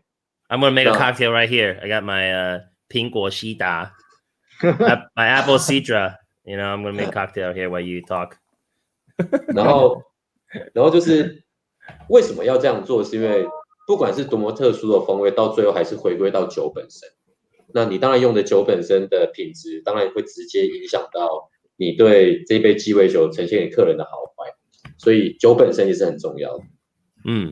对，我觉得台湾慢慢也在改变这方面的想法了，就有点比较走向精致化，就是对所有东西都要顾到的这种感觉。Yeah. John's talking about, it's, the trend is changing, shifting, and even in Shanghai, and you got a lot of high rollers in China, obviously, and they don't really care about the price. Yeah, they're not using $10 drink well drinks in the good bars in Shanghai and whatnot, right? So I have a lot of this. I'm just gonna use some rock oyster. I'm gonna in my apple citra. Well, why don't we just start talking about Rock Island? Yeah, we'll do that. Oh yeah, there you go. We'll let Chris talk about this. This is his favorite. Yeah, tell us about your favorite whiskey here. This is my favorite, actually. It's my current favorite. It's like children; you shouldn't have favorites, but it's my current favorite. So, but we all do. We all do. You know, I'm just kidding. This is our Rock Island 10-year-old that we're going to be trying now. Yeah. I'm going to just get myself a large dram of that. It's 3:30 in the afternoon in Glasgow, so it's Rock Island time. Rock Island time. Very much post brunch, the perfect dram. So I'm gonna steal that. I'm gonna steal that. I'm gonna say you know, Rock Island time. I like that. It sounds cool. So cheers. Cheers, Sandra. Cheers, everybody. Anybody has Rock Island, please join us. So, Rock Island, what we've got here is a marriage of single cask, single malts from the west coast and north coast of Scotland. Yeah. So, from the islands of Scotland, we're using a marriage of first and second fill bourbon casks here. And what we've tried to create, what we have created is just a flavour of the island, flavour of the west of Scotland. We can see there that the colour, I'll put it against my shirt, it's got more of that sort of similar straw colour, but there's a bit more depth coming through. You said first and second fill bourbon, right? Yes. I'm getting that pina colada right away. Who likes pina coladas? There is. You need that coconut. Coconut from. Yeah.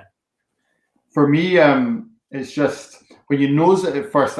This is something to savor and enjoy, because every time you nose it, it sort of changes slightly. Yeah, the nose is actually more toned down than the palate. The palate is much more vibrant and expressive than the nose. So it's kind of like it's a little surprise, right? I've not even tried it yet. I'm still nosing it. Yeah. Because the nose is so good.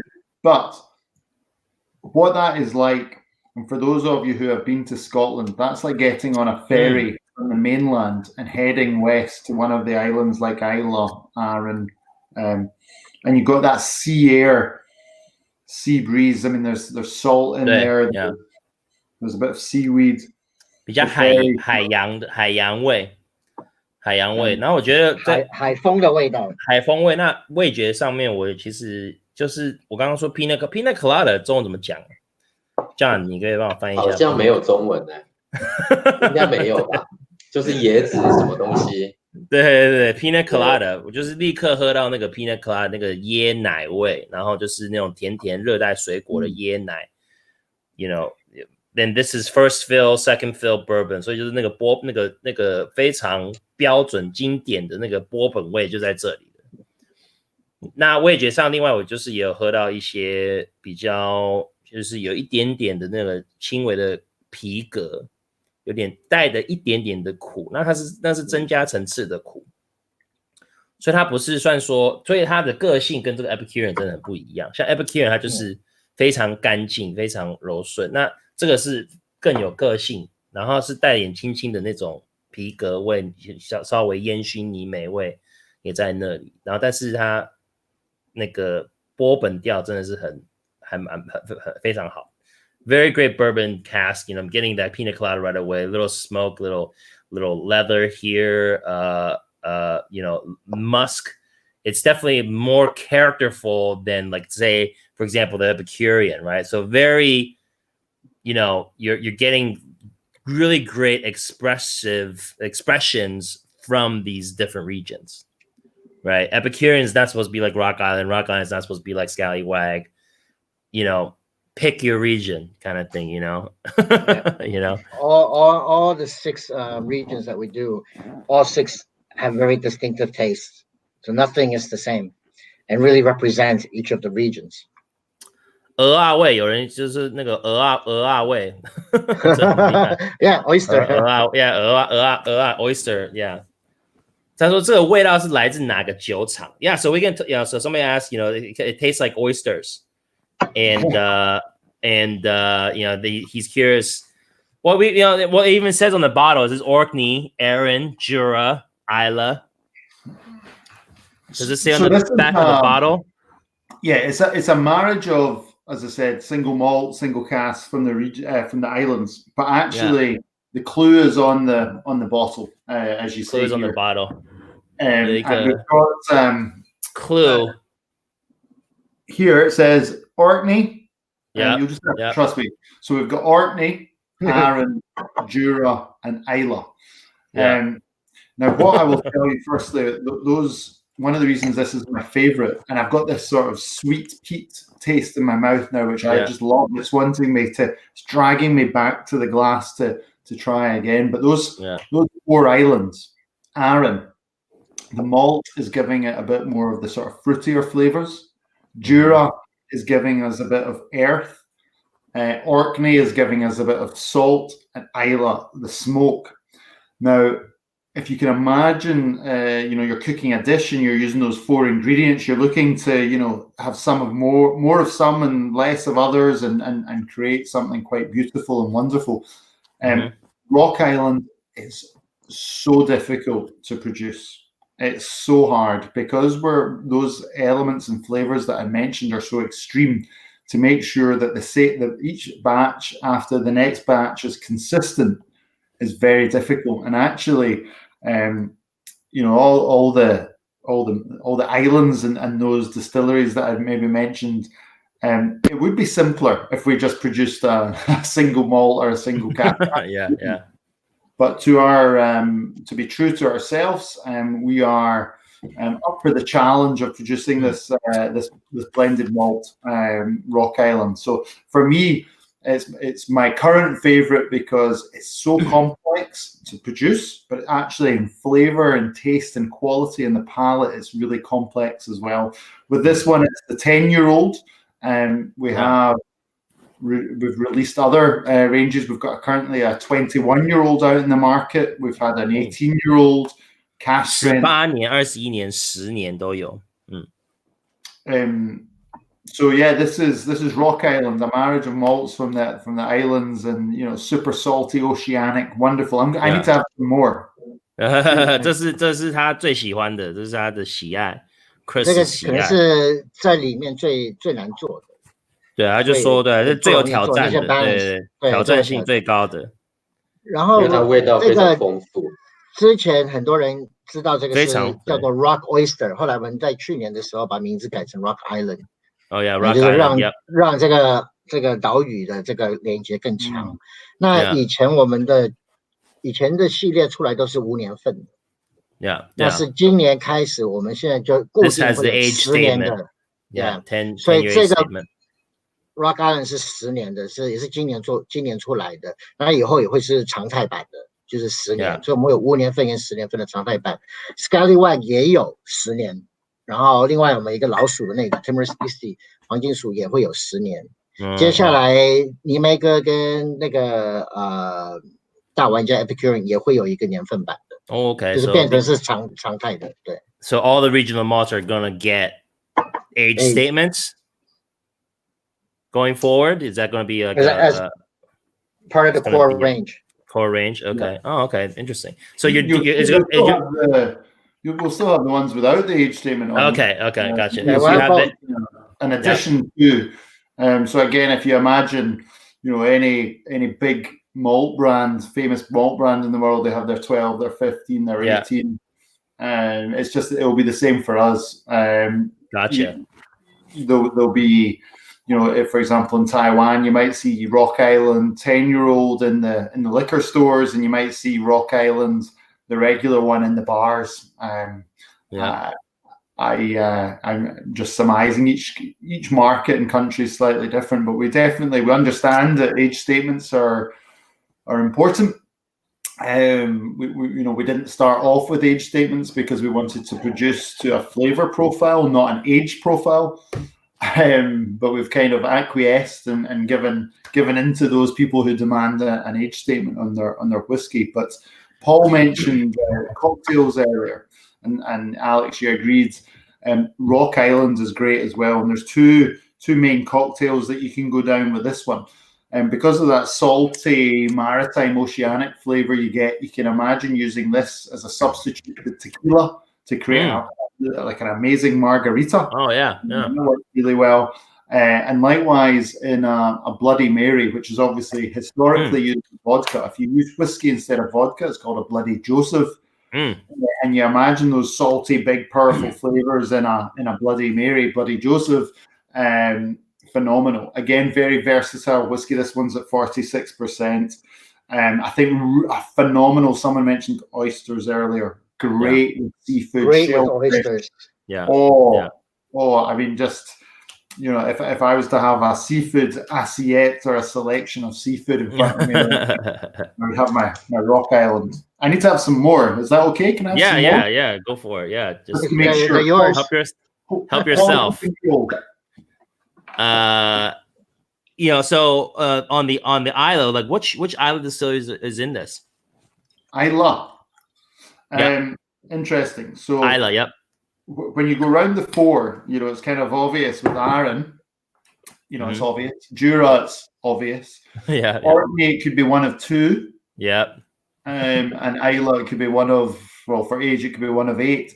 So, I'm trying to give you as much information as possible.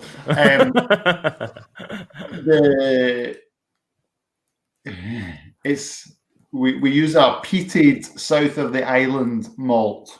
Okay. The confusing thing is we're buying it as a trade name, not the single malt name that you know of. So it comes out of a distillery south of the island. And there's 3. It's Ardbeg, Laphroaig, and Lagavulin. So it's one of them, maybe the first one. Yeah. And we're using the trade name, so we don't actually use the distillery name. So it's still the single malt from that distillery, but it's not the actual distillery name. Does that make sense? Yep. 那所以就是他就说是从南部的一个艾雷岛的一个某个酒厂，对，然后有可能就是有可能是阿贝或是拉佛哥，或者是那个拉加维林，跟另外一个是什么？拉佛格嘛，对，这3个 Laphroaig 对，是那其中一个 Lagavulin Ardbeg 其中一个，他讲了第一个，对，他是最有可能的是第一个。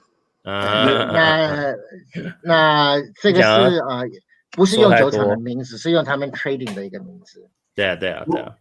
Going forward, Alex, we are doing trials just now with making the Isla element essentially Big Pete. Yeah. So using the core Big Pete because that's a particular style.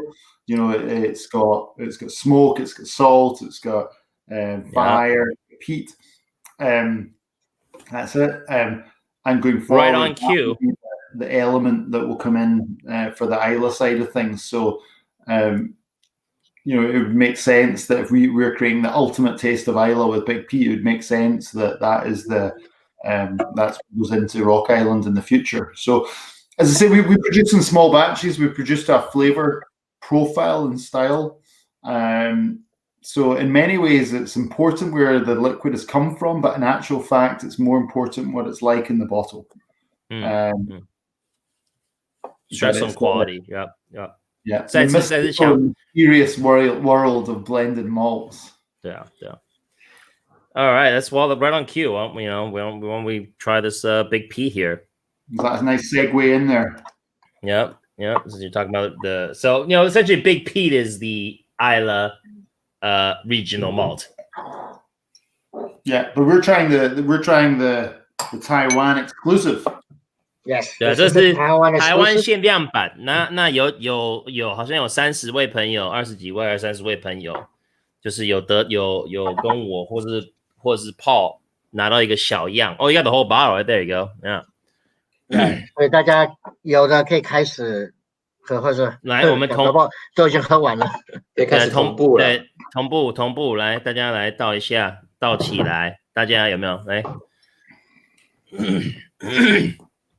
？Oh, you got the big Pete glass. There you go. Oh, okay. Oh, yeah. This actually was the liquid made in Scotland. shipped to Taiwan, the sample made in Taiwan, back to Scotland. What a journey. Yeah, right. So this is the fifth Taiwan edition we've done already.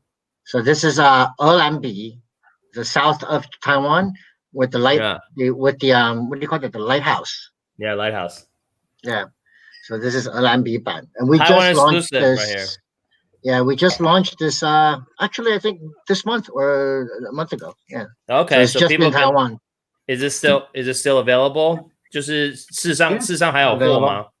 有。市场上还有货吗 ？OK。对，是被大家抢完。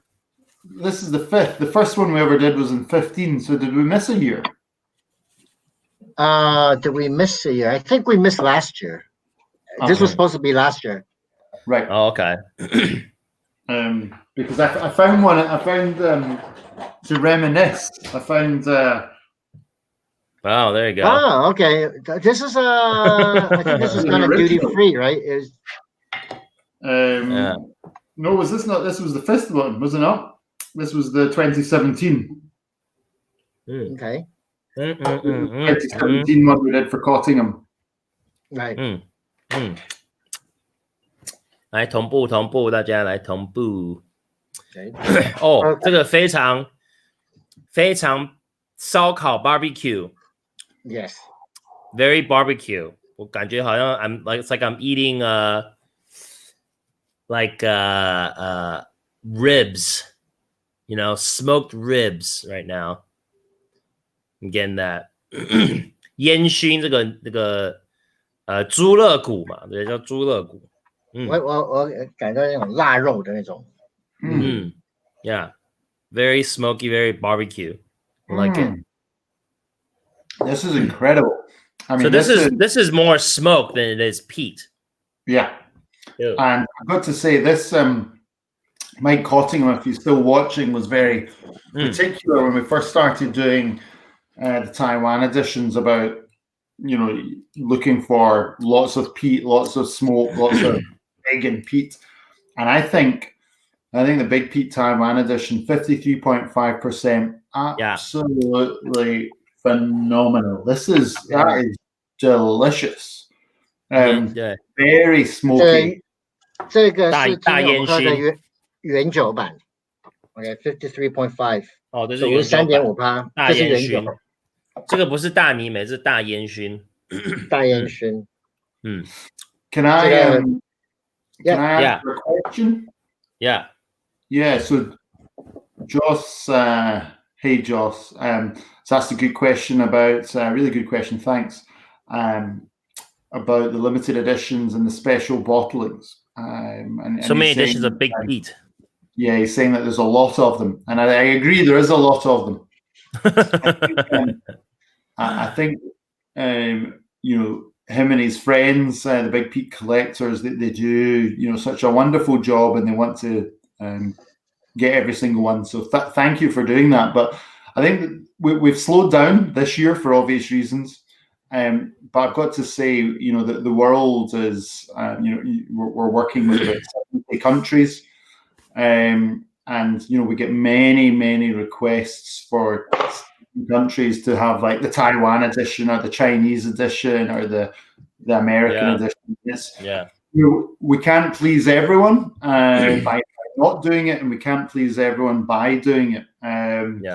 From a production point of view, I want us to do a lot less because when you're continually creating new products, it's a challenge. But I think I look at the positive. It's an amazing amount of limited editions and unique bottlings that we've done with Big Peat. I don't even know how many we've done.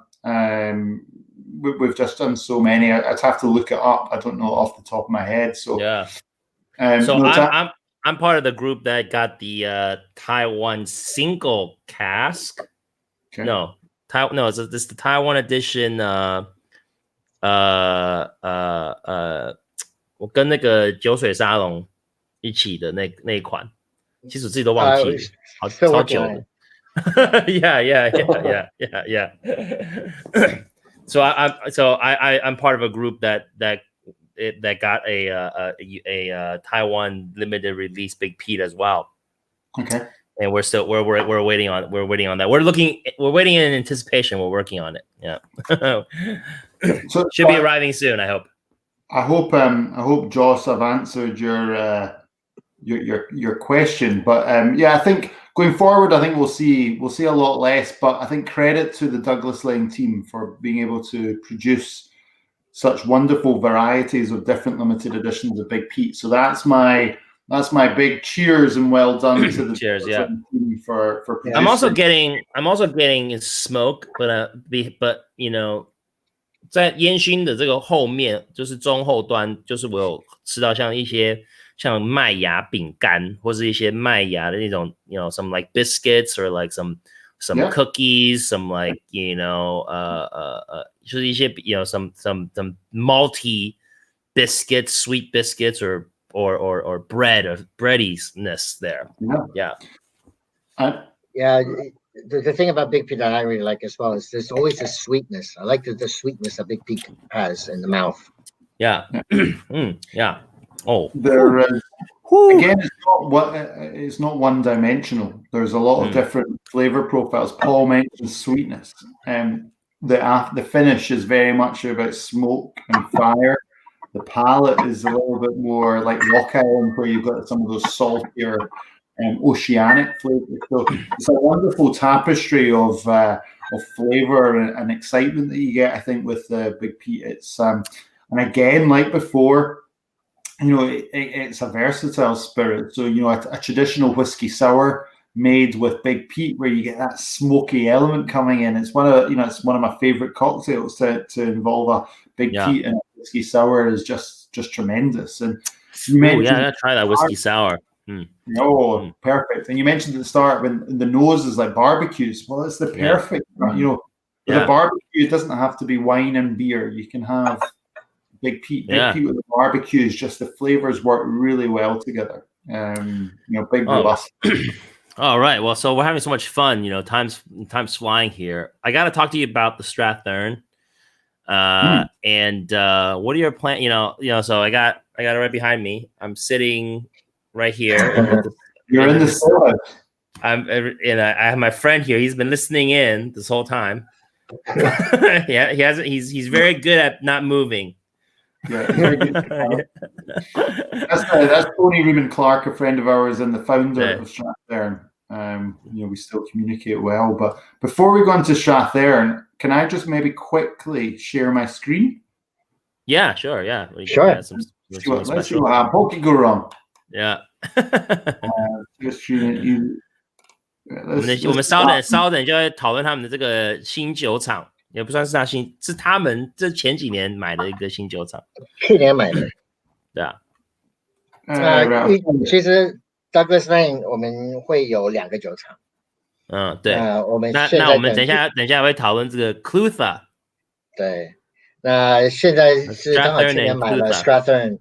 那今年等疫情结束后，我们就是疫情比较好的时候，我们就会开始建第2个厂。All right, here we go. I saw your request here. I'm adding it here. So yeah, I just wanted to show just before. Can you put it into presentation mode? Yeah. Or can I? Yeah. It might just cause chaos. Let me just. Does it go like Either way, I just wanted to say. There you go. I'll make it a little bigger. You don't have to see us. People don't have to see us right now. Okay. So, Epicurean, the Lowlands. Yep, Lowlands. The Highlands. Okentoshin, Glenkinchie, Timorous Beastie. The Highlands. Scallywag from Speyside. Yeah, got the Macallan. From Campbelltown. Rock Island from the Islands, and Big Pete from Isla. So 6 regions, 6 whiskies, 6 different flavor profiles. I won't go into the information here below, but that's just a quick glimmer of the range together. And I just wanted to show you that the different flavor styles are interesting here, where you get Epicurean, light and fresh, Timorous Beastie, honey sweet, Scallywag, Dark Fruits, Campbelltown, Sweet and Maritime, Rock Island, Salty and Oceanic, and Big Pete, Smoky and Ashy. So that's that. I will answer now your question on the cauldrons. I think the cauldron that's kind of a newer expression, right? Yeah, Cauldrons is our Campbelltown malt, which we brought out in when did we bring Cauldrons out? 2017. Yeah, 比较新的 Cauldrons 对。那我好奇 Campbelltown marriage, very small production volume, so it sits in amongst the regional malts, but it's very more limited. Paul， 我好奇就是说，像 Big P 他们有就是你可以就是包，就是类似像不算是包桶，那怎么样说啊 ？Getting a special edition 这样子。客制化。那其他的品牌会都可以。我们有做 Scallywag， 有做香港有做特殊，日本也有，所以都可以做。目前我们 Epicurean 也有客制化 Temperance Beastie 都可以啊。Cauldron 也可以，只有 Rock Island 还没有，但是在讨论中。Cauldron 呢 ？Cauldron 可能比较难，因为那本来就是这么yeah. Asking about the custom, I guess if you say customized editions, or like the private personalized or private selections. I was curious if like the Cauldrons and all the other ones had you could get specialized editions of each other ones as well, like the Big Pete. Yeah, so we can do it for most of them except for Cauldrons and Rock Island as well, yeah. But we do Timorous Beastie, Scallywag, Epicurean, and I think I missed out on one. Timorous Beastie, Big Pete. Yeah. It's okay. We drank a lot. Yeah. 没关系，我们喝了几杯了，没关系。OK， 那我们讨论一下那个 Strathern 来 ，Strathern 麻烦你。Let's Chris share us. So you bought this Strathern last year. Why buy a distillery, right? Instead of continue being independent bottlers, buying new make, blending your own, regional malts, right? Like why go through the work, buying a distillery, and what are your plans? Like why? Explain. Ever since we bought it, we've been asking ourselves that question. Okay. No, I joke aside, but we it was the next obvious step to move from blenders and bottlers to become distillers, blenders, and bottlers. We are building our distillery in Glasgow at the moment. Anyway, but the history with Strathern is quite interesting. I think in 2013, Cara and myself met that man in the picture, Tony, and we just loved what they were doing. It was that guy, smiling. This guy, Tony. And we went up and saw what was happening at the distillery, met the team up there, and kind of fell in love with the whole concept of what they were doing. And distilleries are the unglamorous side of distilleries they're just big production facilities. Let's be honest, that's what they are. Whereas what Strathern was doing was something really unique. It was special. It was very hands-on. It was involving the craft of the distiller, the hands of the distiller, and I love that. It's not a craft distillery. It's a micro distillery. It's not a craft distillery, micro distillery. And micro distillery. And micro distillery 怎么翻译啊 ？micro distillery 怎么翻译？微型蒸馏厂。微型蒸馏厂 ，OK。微型蒸馏厂，不是工艺蒸馏厂，是微型蒸馏厂。Okay. The reason we say micro was, I think a lot of distilleries, if not all distilleries across Scotland, are craft in many ways. Yeah. The craft of making new make spirit, the craft of making single malt Scotch. So personally, I'm not a massive fan of the word craft. Okay. What does it mean? But micro is clear. It's a small distillery. It's a very special distillery. And the new make spirit, I think, is the best in Scotland. Genuinely, I think it's phenomenal. And when we our plans there, and we've started to expand the micro distillery into making it slightly bigger micro. But we're taking it up to a level which will still produce a large amount of alcohol, will still remain true to the heart of Strathearn, which is spirit first, quality first, all about the liquid.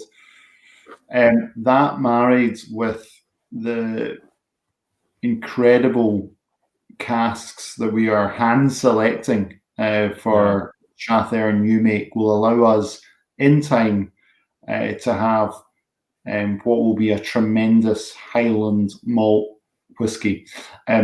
Many people have asked when we will release this. We don't know. Time will tell. It could be 2 years. It could be 10 years.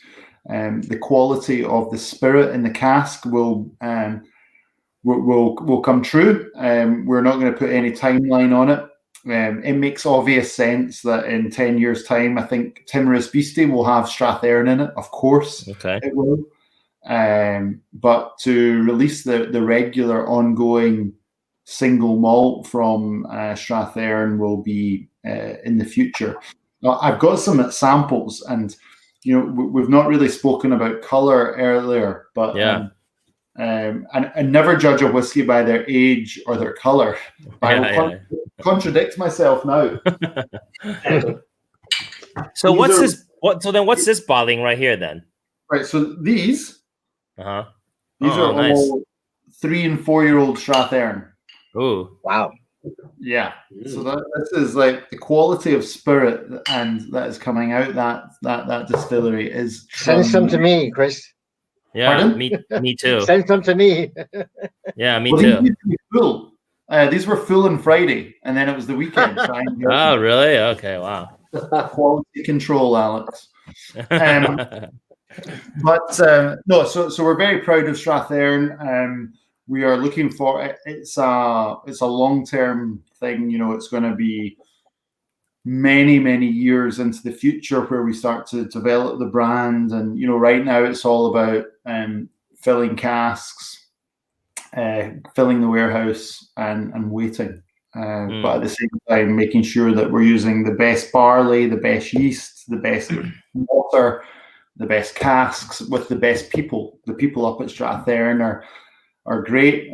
We inherited a really good team there as well. That we're again, we're supporting them by giving them more people, and we're supporting them by investing in the distillery and the boiler and the vatting room and the lab and they've got a small almost like a visitor center room that we're developing as well. So we're investing behind it. It's really exciting.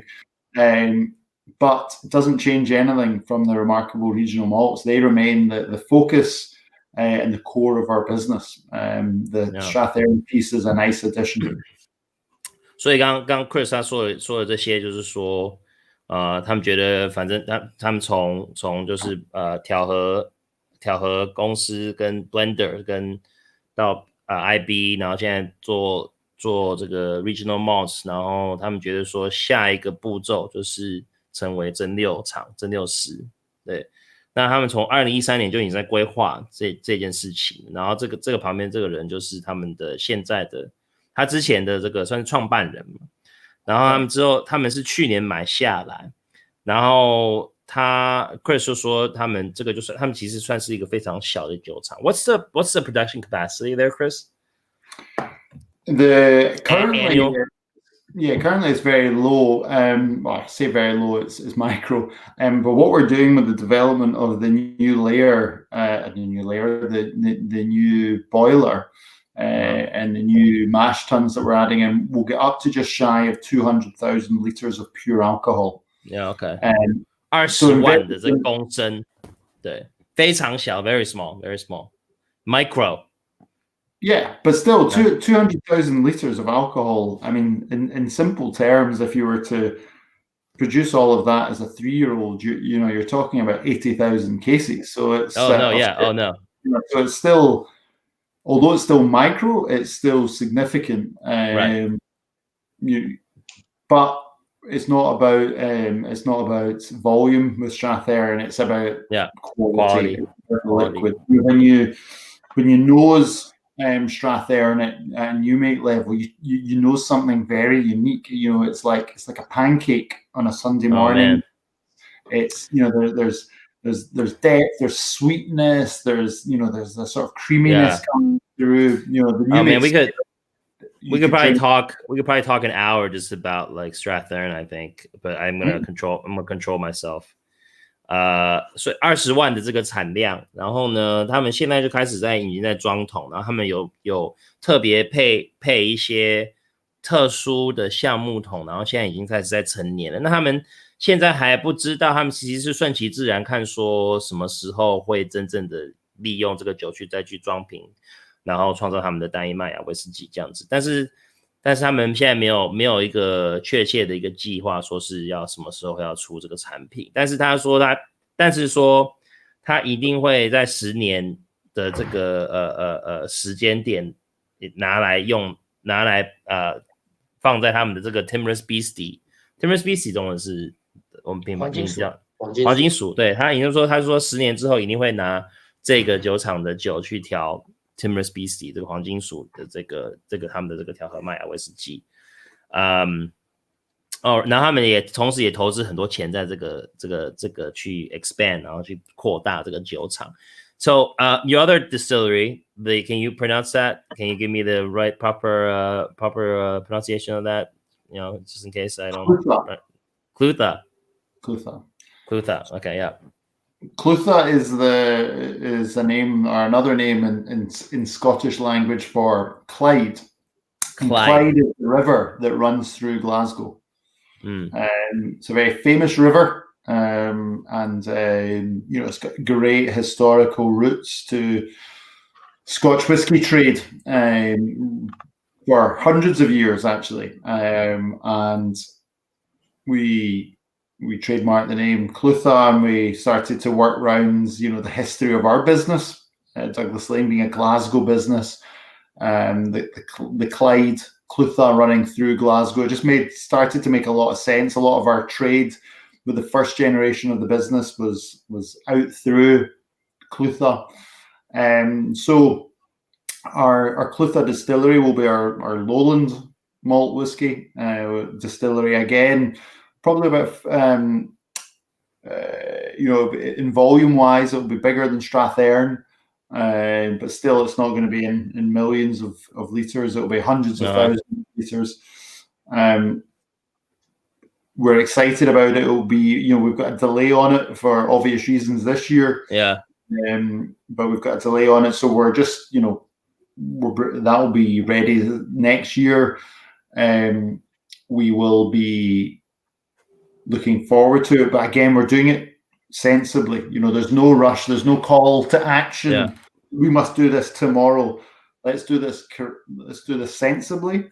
Let's do this in the right way and make sure that when we have it ready, it is producing, you know, spirit to the Douglas Laing standards. So yeah, we're taking our time.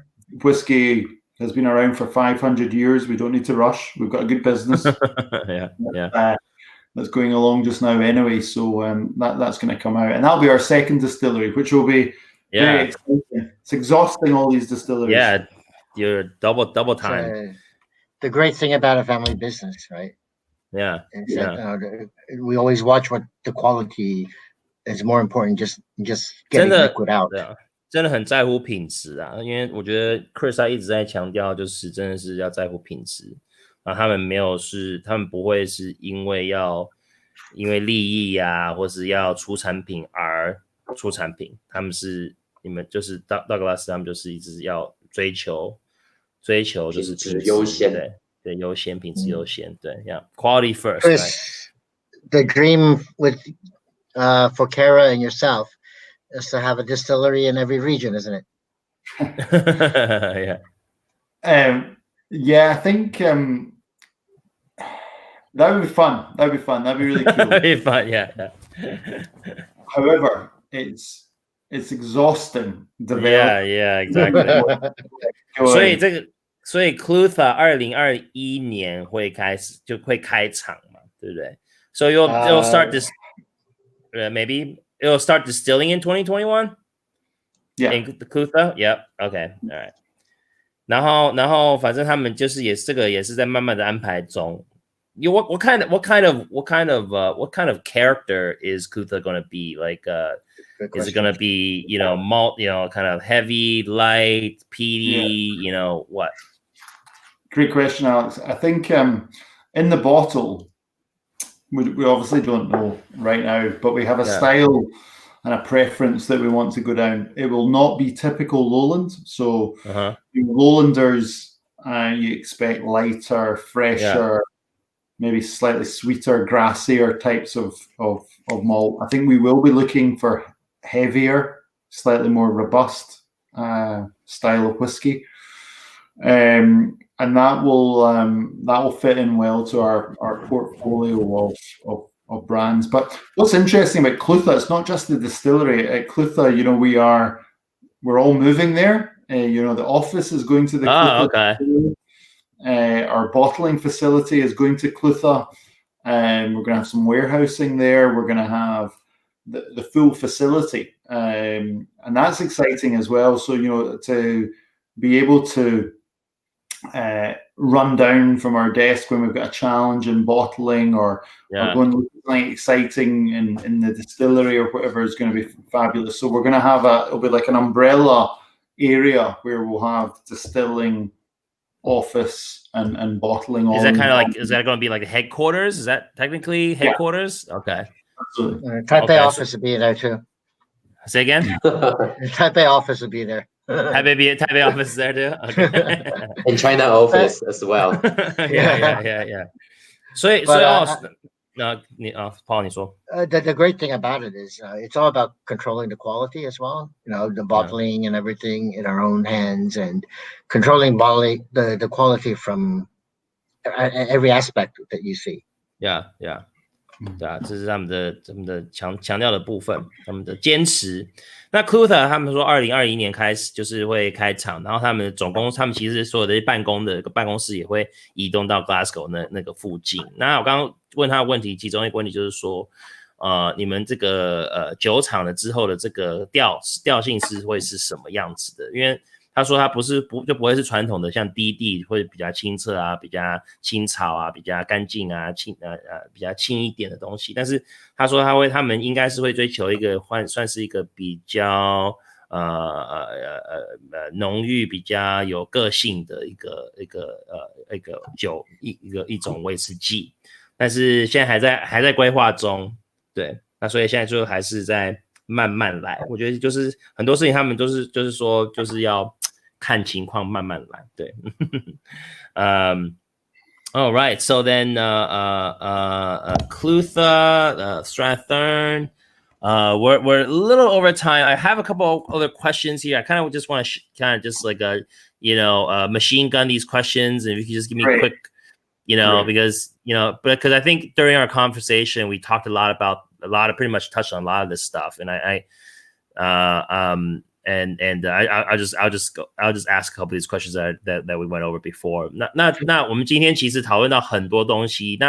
那我之前就其实有跟他就是已经有写了一整个那个名单，就是一个单子，就是说所有的一些不同的问题。那其实我们今天讨论到很多趋势啊，他们未来的计划，酒厂的计划，他们像说他们这个公司他们销售的这个这个威士忌的比例啊等等。那我现在就直接去问他一些我这些之前有写下来的一些问题。Right, we already touched on that. So what is okay? So in general terms, like what is the 5, 10, kind of 20-year business strategy here? Is the shift going to be then towards being distillers, like let's say 20, 30 or 50 years down the road, and, you know, with multiple distilleries kind of thing? Or is it still going to be on, you know, the regional malts, you think? What are your thoughts on that? Yeah, really good question. I think as a business, we actually plan out a number of years, a number of decades. In the future, you know, you're not going to get it 100% accurate with regards to fillings and everything you do, but at least you can have an outlook. To answer your question very simply, machine gun style back, no, I think we'll have both. I think, you know, we'll be focused on distillation, and we'll also still be focused on the regional malts. The regional malts are here to stay. You know, we'll talk more about Timorous Beastie than we will about Strathearn over the next few years. So I think both live in a world that can work together. Interestingly, we don't talk about the single casks, you know, which is another side of the business with open tequila and XOP. So, you know, maybe they'll naturally drift away. I don't know. We're still buying, you know, spirit for them as well. So, but you can't do everything. We want to focus. I think we want to focus on the regional malts, and we want to focus on our distillation and bottling, as Paul mentioned, about managing that quality side of things. So watch this space, and we're investing for the future. We're, you know, all our profits go back into the business to develop and to grow. So it's still exciting. I think we're one of the best whiskey companies in Scotland. I just love everything that Douglas Laing are doing and what we stand for, our values and our vision. But we keep going, and we'll focus on both the regional malts and distilleries. All right， 我刚问他就是说他们就是长期的这些计划是什么？那未来他们是又想要比较 focus 在成为就是制酒的这些用他们这些酒厂然后去制酒吗？还是他还是会继续发展他这个像 regional malts， 他未来的这个 focus 会是什么？那他回来就是说他们未来他觉得他们其实都有在做这些规划，他们在做 business plan 的时候，他们当然都有在规划他们未来的方向是什么。那他们说当然是这个蒸馏是就当然就是会在这方面继续发展下去。那 regional malt 这个他们也是会发展下去。那他说，但是他们近期也是要去做决定，说他们真正要把所有的资源是投在哪一个方向，因为他们也不想要就是说什么东西都做，然后或许什么东西都做不好，那他们也是会想要专门在一些地方发展。那当然就蒸馏也是未来的一大块啦。All right, and so you know, so all this expansion, you know, I think the fear here is, right, you know, some of the fears and what are some of the risks that, you know, obviously every industry poses risk, right? Obviously this coronavirus thing, you know, obviously that kind of threw a wrench in things, right? So there's always risk. So what are you concerned about in terms of the whiskey industry? Are you concerned about like another whiskey lock happening? You know, spirit consumption is, you know, historically cyclical, right? People like something and maybe a couple generations later like something else, or they like beer or like wine. You know, Douglas Laing's obviously been around for 70 years, so you've seen this, you know, so you've seen these cycles, right? So, you know, what are the plans? Like, what are the trends that you're seeing, you know, and what are your plans to deal with some of these potential risks in the future? It's we're continually reviewing and evaluating our position, both at Douglas Laing and also within the category of Scotch whisky. I'll go back to a point earlier. I mean, Scotch whisky has been around for 500 years. Yeah. Douglas Laing has been around for 72 years. So we've gone through these cycles. We understand what's happening. You know, us, along with many other businesses, have been challenged in 2020. And you can do two things at a moment of challenge. You can stand up or you can lie down. You know, it's like a trampoline. You can choose to the top or the bottom. And we choose to be evolving and being responsible and responsive to the current market and demands.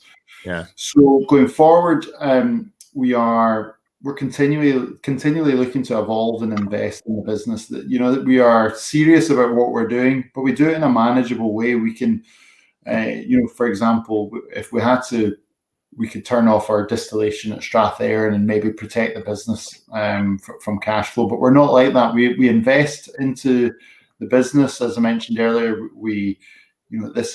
It's a family business. It's about future generations. It's about thinking about generation 4 and 5.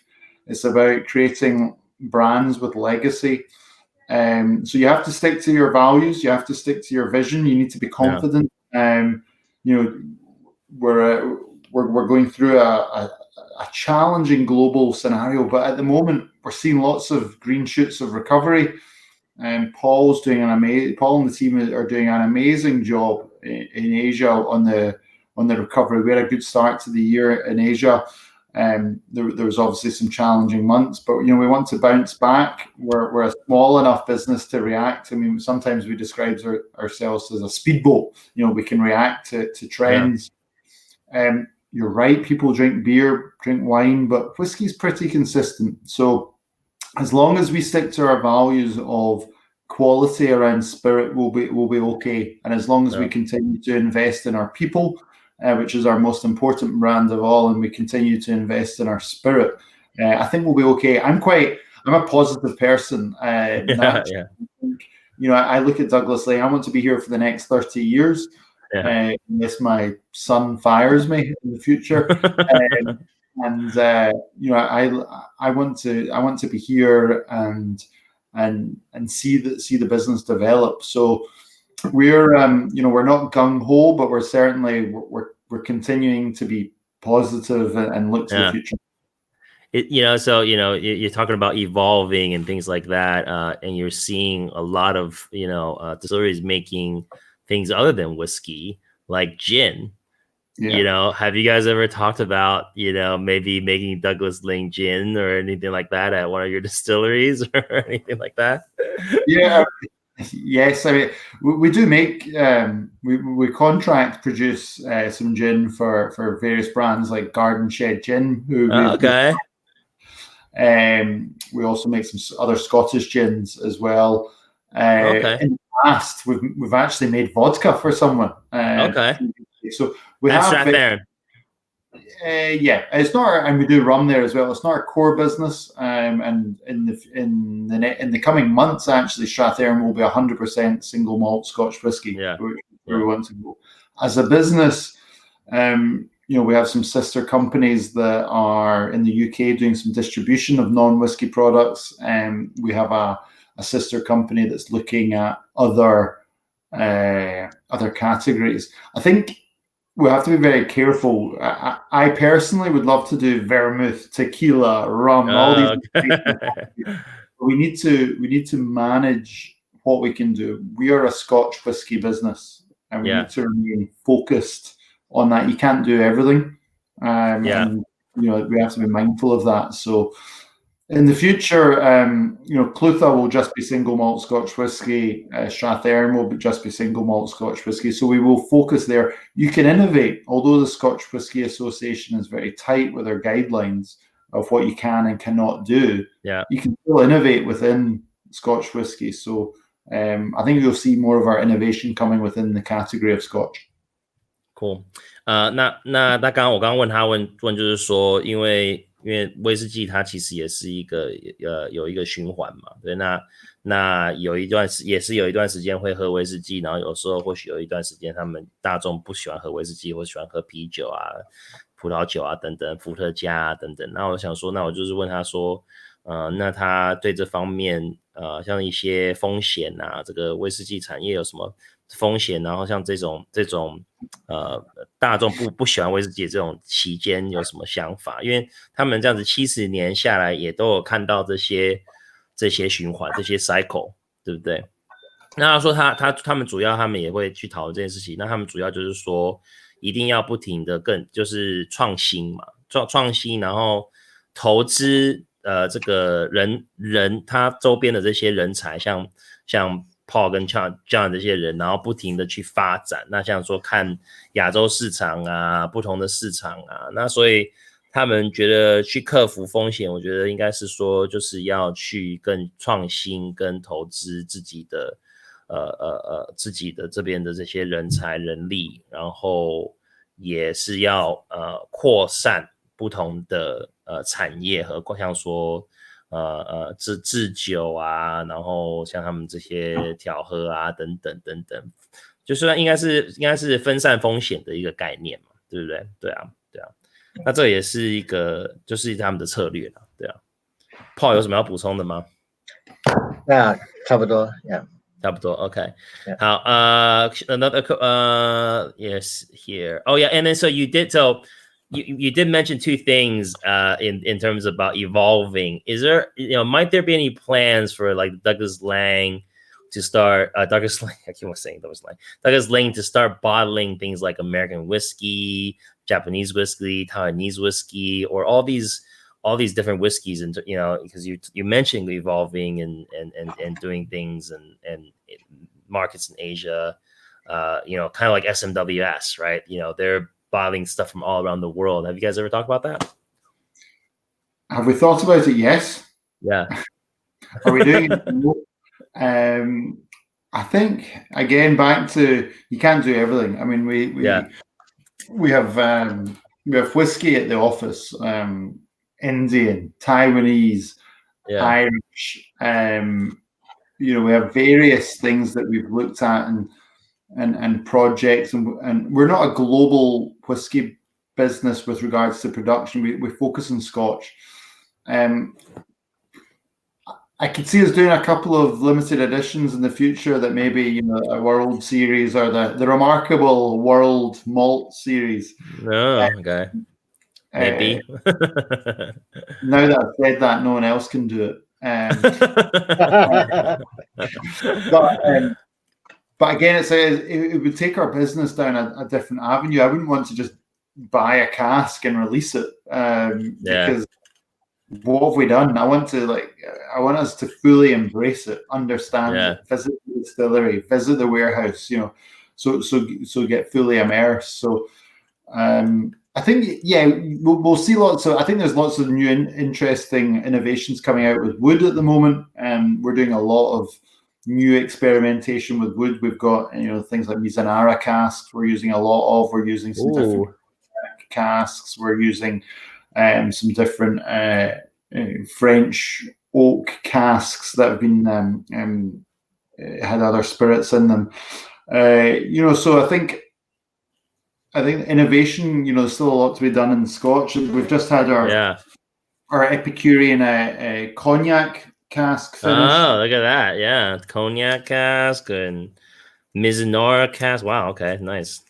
Yeah. So, I mean, for example, this Epicurean cognac cask is just incredible. You have a light spirit, light lowlander, finished in a cognac cask, ex-cognac cask, taking all those wonderful, rich, fruity style, green apple style, grapey style flavors, with Epicurean. It just works marvelously well. But you can't do everything, and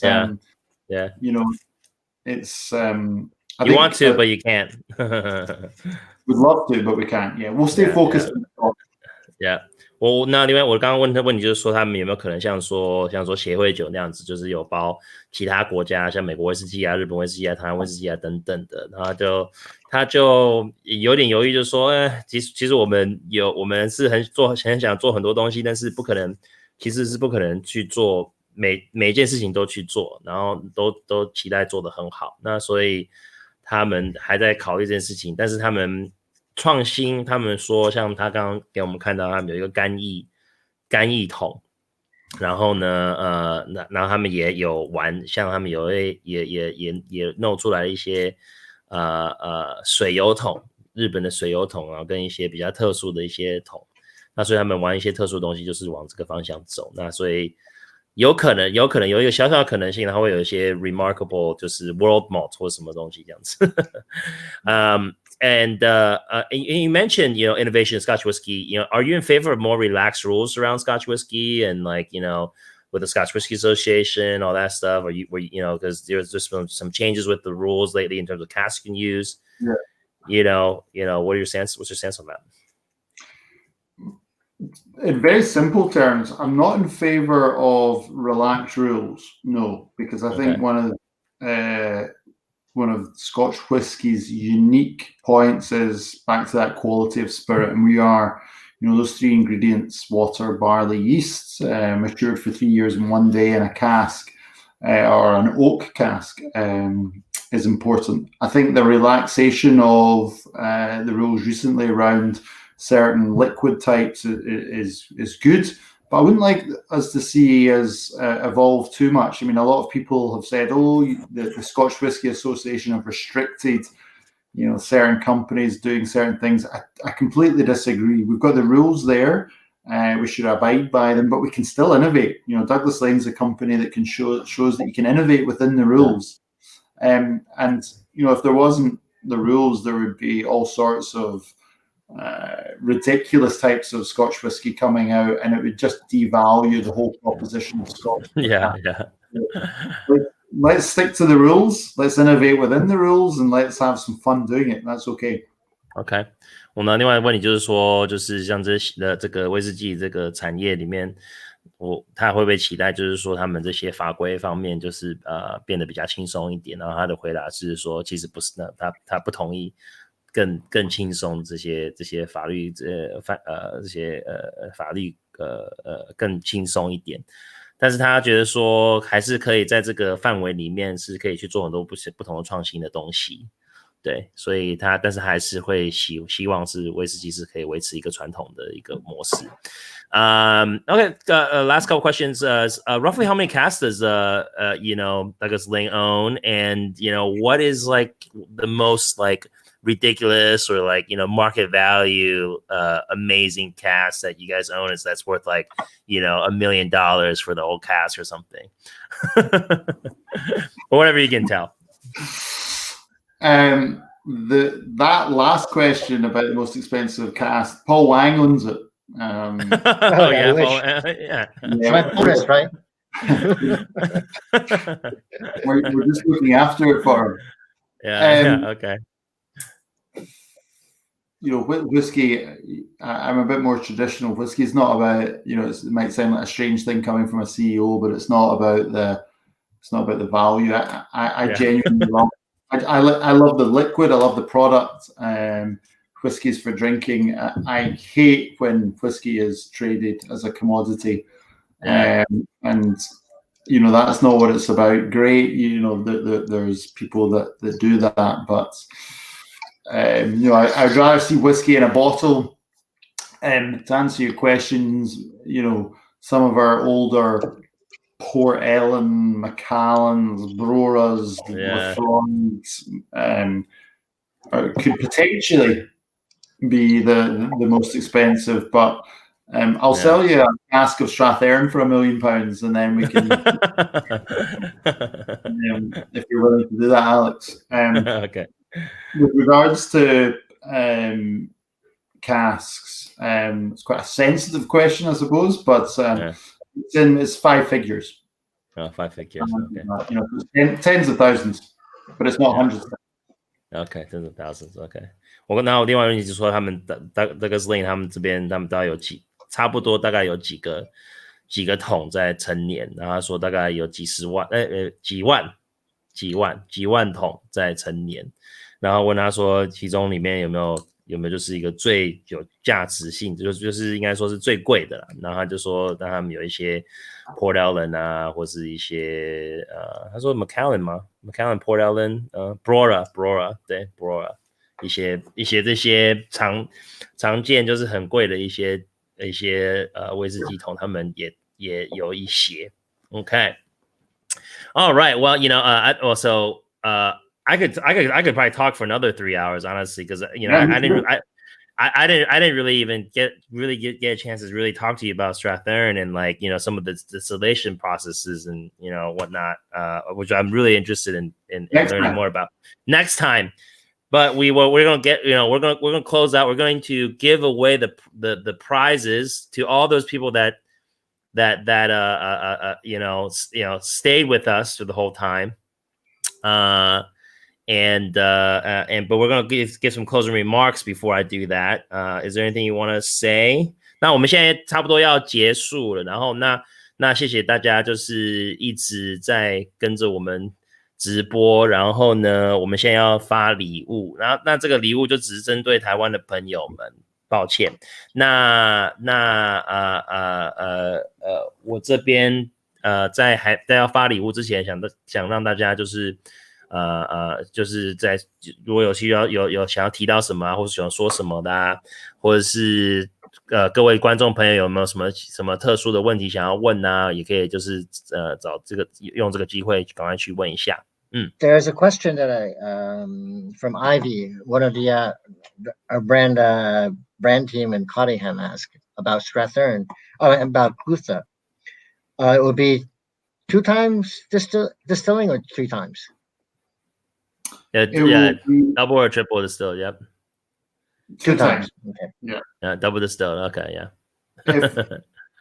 We might do a triple distillation limited edition, but 2 times.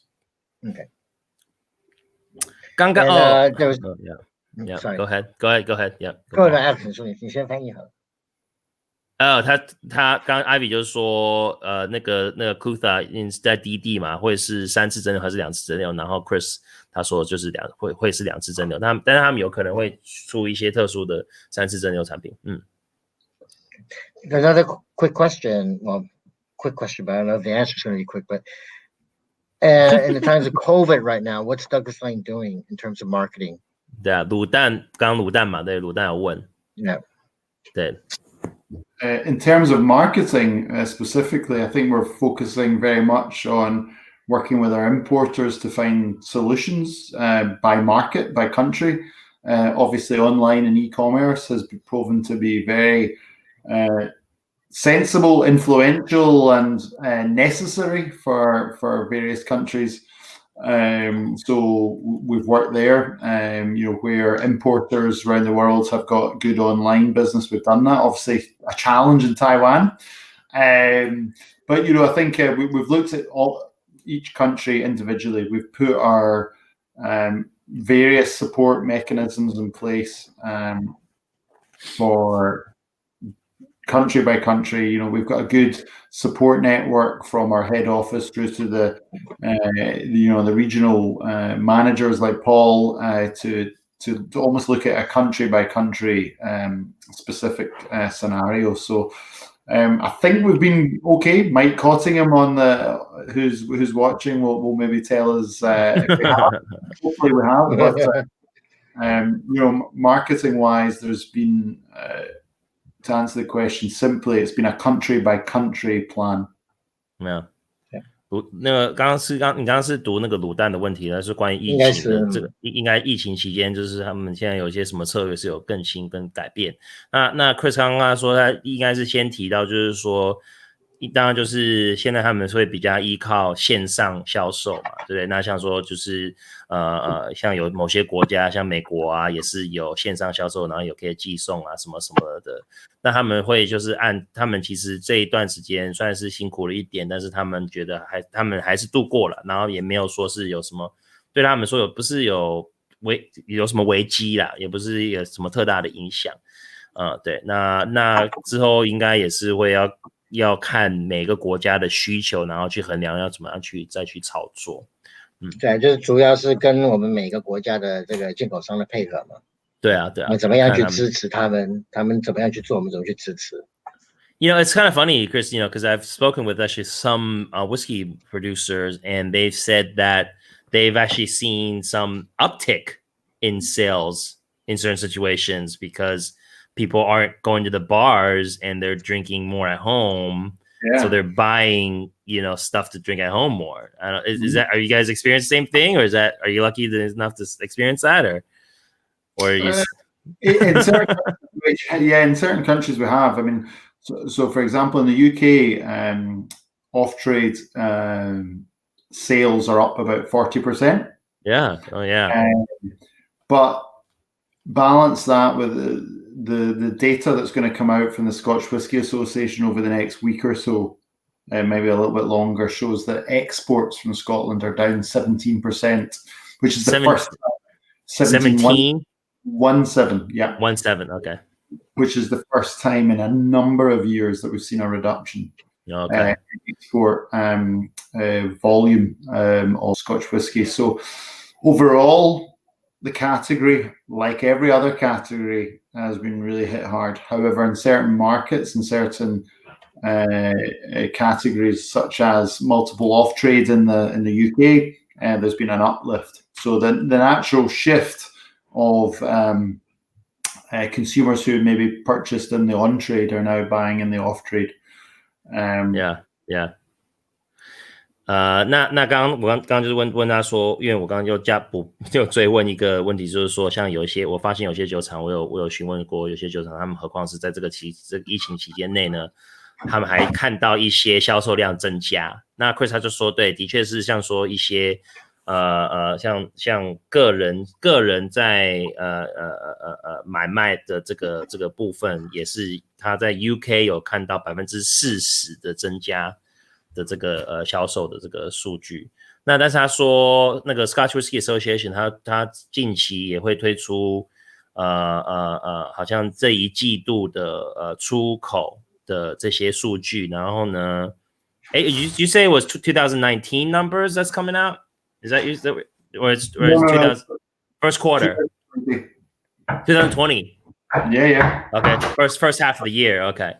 那个 Scotch Whisky Association 还会出，就是说他们也预计大概有 预计大概有17% 的这个。That's Kara. That's the our third generation. Hello. Sorry. Yeah. This is Georgie. What's your favorite whiskey? Generation. Your favorite whiskey? Shy. It's okay. Right. Sorry about that. All right, well, we're gonna get to the prizes, okay? All right, 我们要先从我们哪一个开始？我觉得这个应该是最赞的，这个最赞的，this is the best one， 这最好看的，最赞的。然后我觉得这个应该留到最后 ，OK？ 那我们先给这个好了，这个是那个 Rubik's Cube，OK？Rubik's Cube，OK？然后呢，我们在台中，那当然是如果是能够台中来拿的话最好。那如果需要宅配的话，我到时候再帮你安排。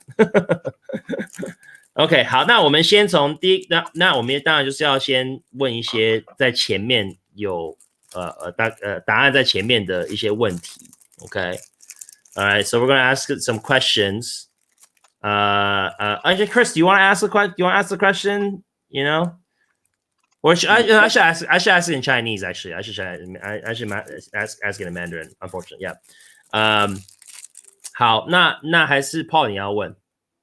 好啊，先来一个简单的。但是你要想出来一些我们在前面有问到的问题，或是讲到的东西，这样子大家才对，这样子我们才可以确认说，就是前面有。就是看从头到尾这样子看到这些人才值得拿。好啊，然后他们回答就是回答在这个。对，谁抢先就是直接在这个留言这个 live 这边留言。那我们有一支刚刚喝的第一支酒叫 Epicurean 大玩家，它是哪个产区？代表哪个产区的酒？好。大概有10秒钟的 delay 哦，所以我们要等。这是代表哪个产区？有10秒钟的 delay， 所以他们大概要等10秒，就这个10 second delay， so the question they're gonna hear and then oh my god， 哦，有了。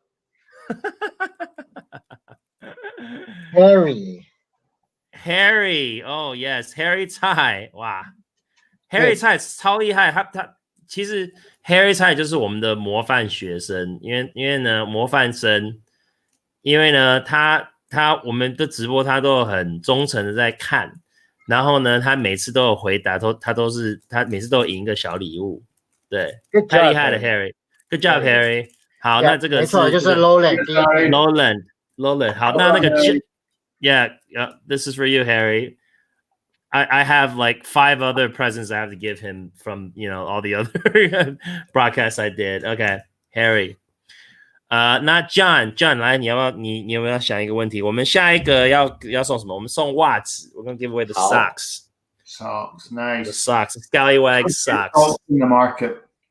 Yeah. 我要问一个问题是，应该要仔细听的人才答得回来。OK， 好。我们是一个家族企业，就是道格拉斯，就是道格拉斯令是一个家族企业。那现在传到了家族的第几代？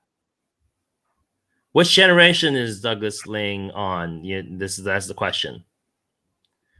谁回答？有10秒钟。对，有10秒钟的 delay。对。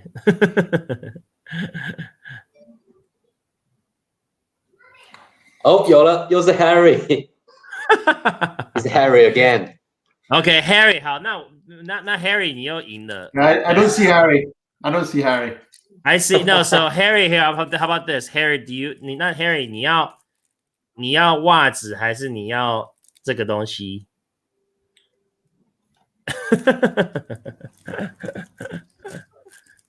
？Harry 要袜子还是要这个 Rubik's Cube？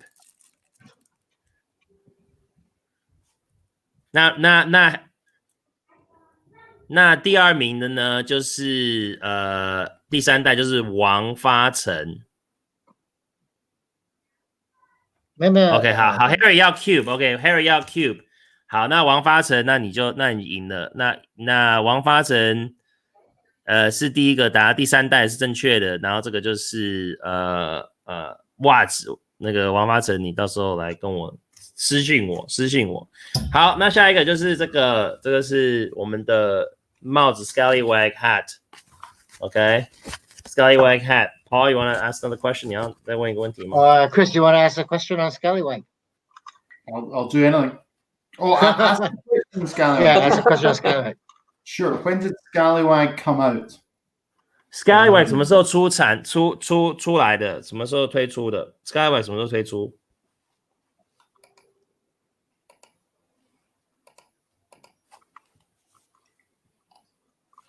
？I wrote that down somewhere. Come on, Harry. Oh, there you go. Oh, wow. He's really... He's good. He is. He's really focused. Harry, yeah, he is. Yeah. Scallywag 什么时候？对 focused. Wow, yeah. 2000... 还有谁吗 Anybody else? Scallywag 这一款酒是什么时候出产的？对，好 ，Harry， 那你要帽子还是你要 Rubik's Cube？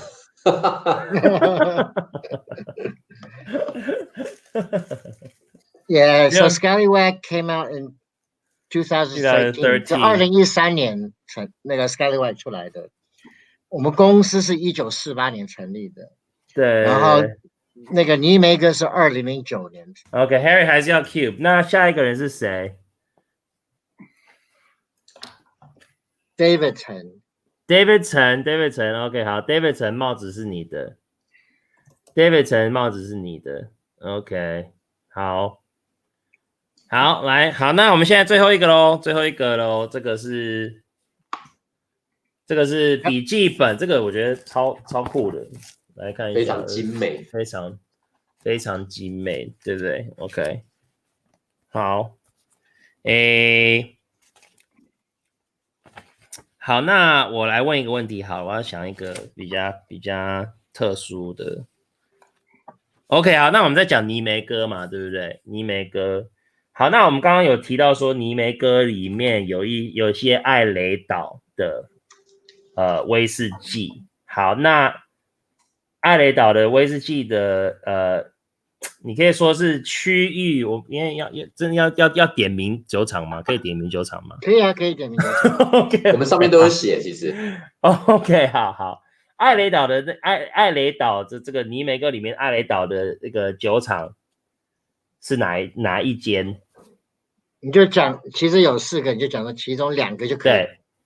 对，啊，4个讲2个，4个讲2个，对。这其实我们刚才没讲，就看看大家对尼梅格有多了解。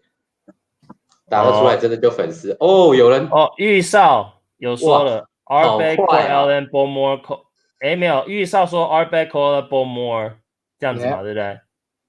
这样也算了。是。OK， 所以是玉少，对不对？玉少吗？有人说拉夫有玉少是 Ardbeg Ellen Bowmore， 对 ABC。好，玉少赢了耶！好 ，Good job， 玉少。所以基本上、其实 Harry 也赢了 ，Harry 刚他还有个 Port Ellen， 对，他是完全答对。But 最主要就是有 Ardbeg Koila 跟 Bowmore， 或者 Ardbeg Bowmore Koila 就 ABC， 很简单记。对 ，OK。然后还有一点 Port Ellen， 还有一点点。Alex，you can ask how much Port Ellen goes in. You can ask Chris. Okay, Chris. Yeah, how much Port Ellen actually goes into Big Pete, Chris? I think my computer is about to run out of batteries.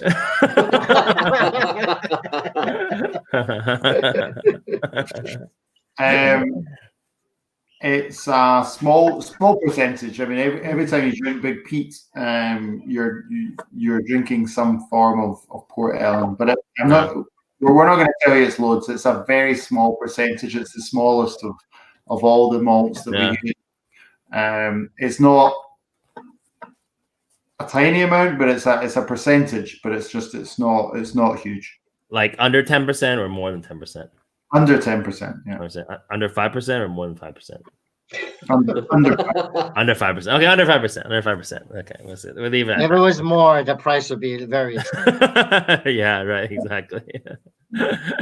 All right, well, 那恭喜大家，就是谢谢大家那么的用心在听，然后跟我们从头到尾这样子到，其实我们现在也差不多3个小时了，哇，真是。Yeah, very long. 然后 Mike says, thanks to Chris, Alex, Paul, and John for entertaining and informative session. Much appreciated. I have to go. Good night. OK.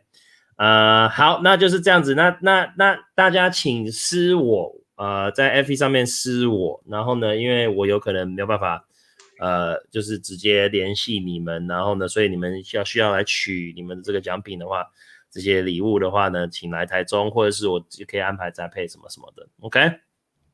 all right, well, thanks again, Chris, and thanks again, Paul. Thank you for John. What a deep and informative session here, just on everything that whiskey nerds like to know about.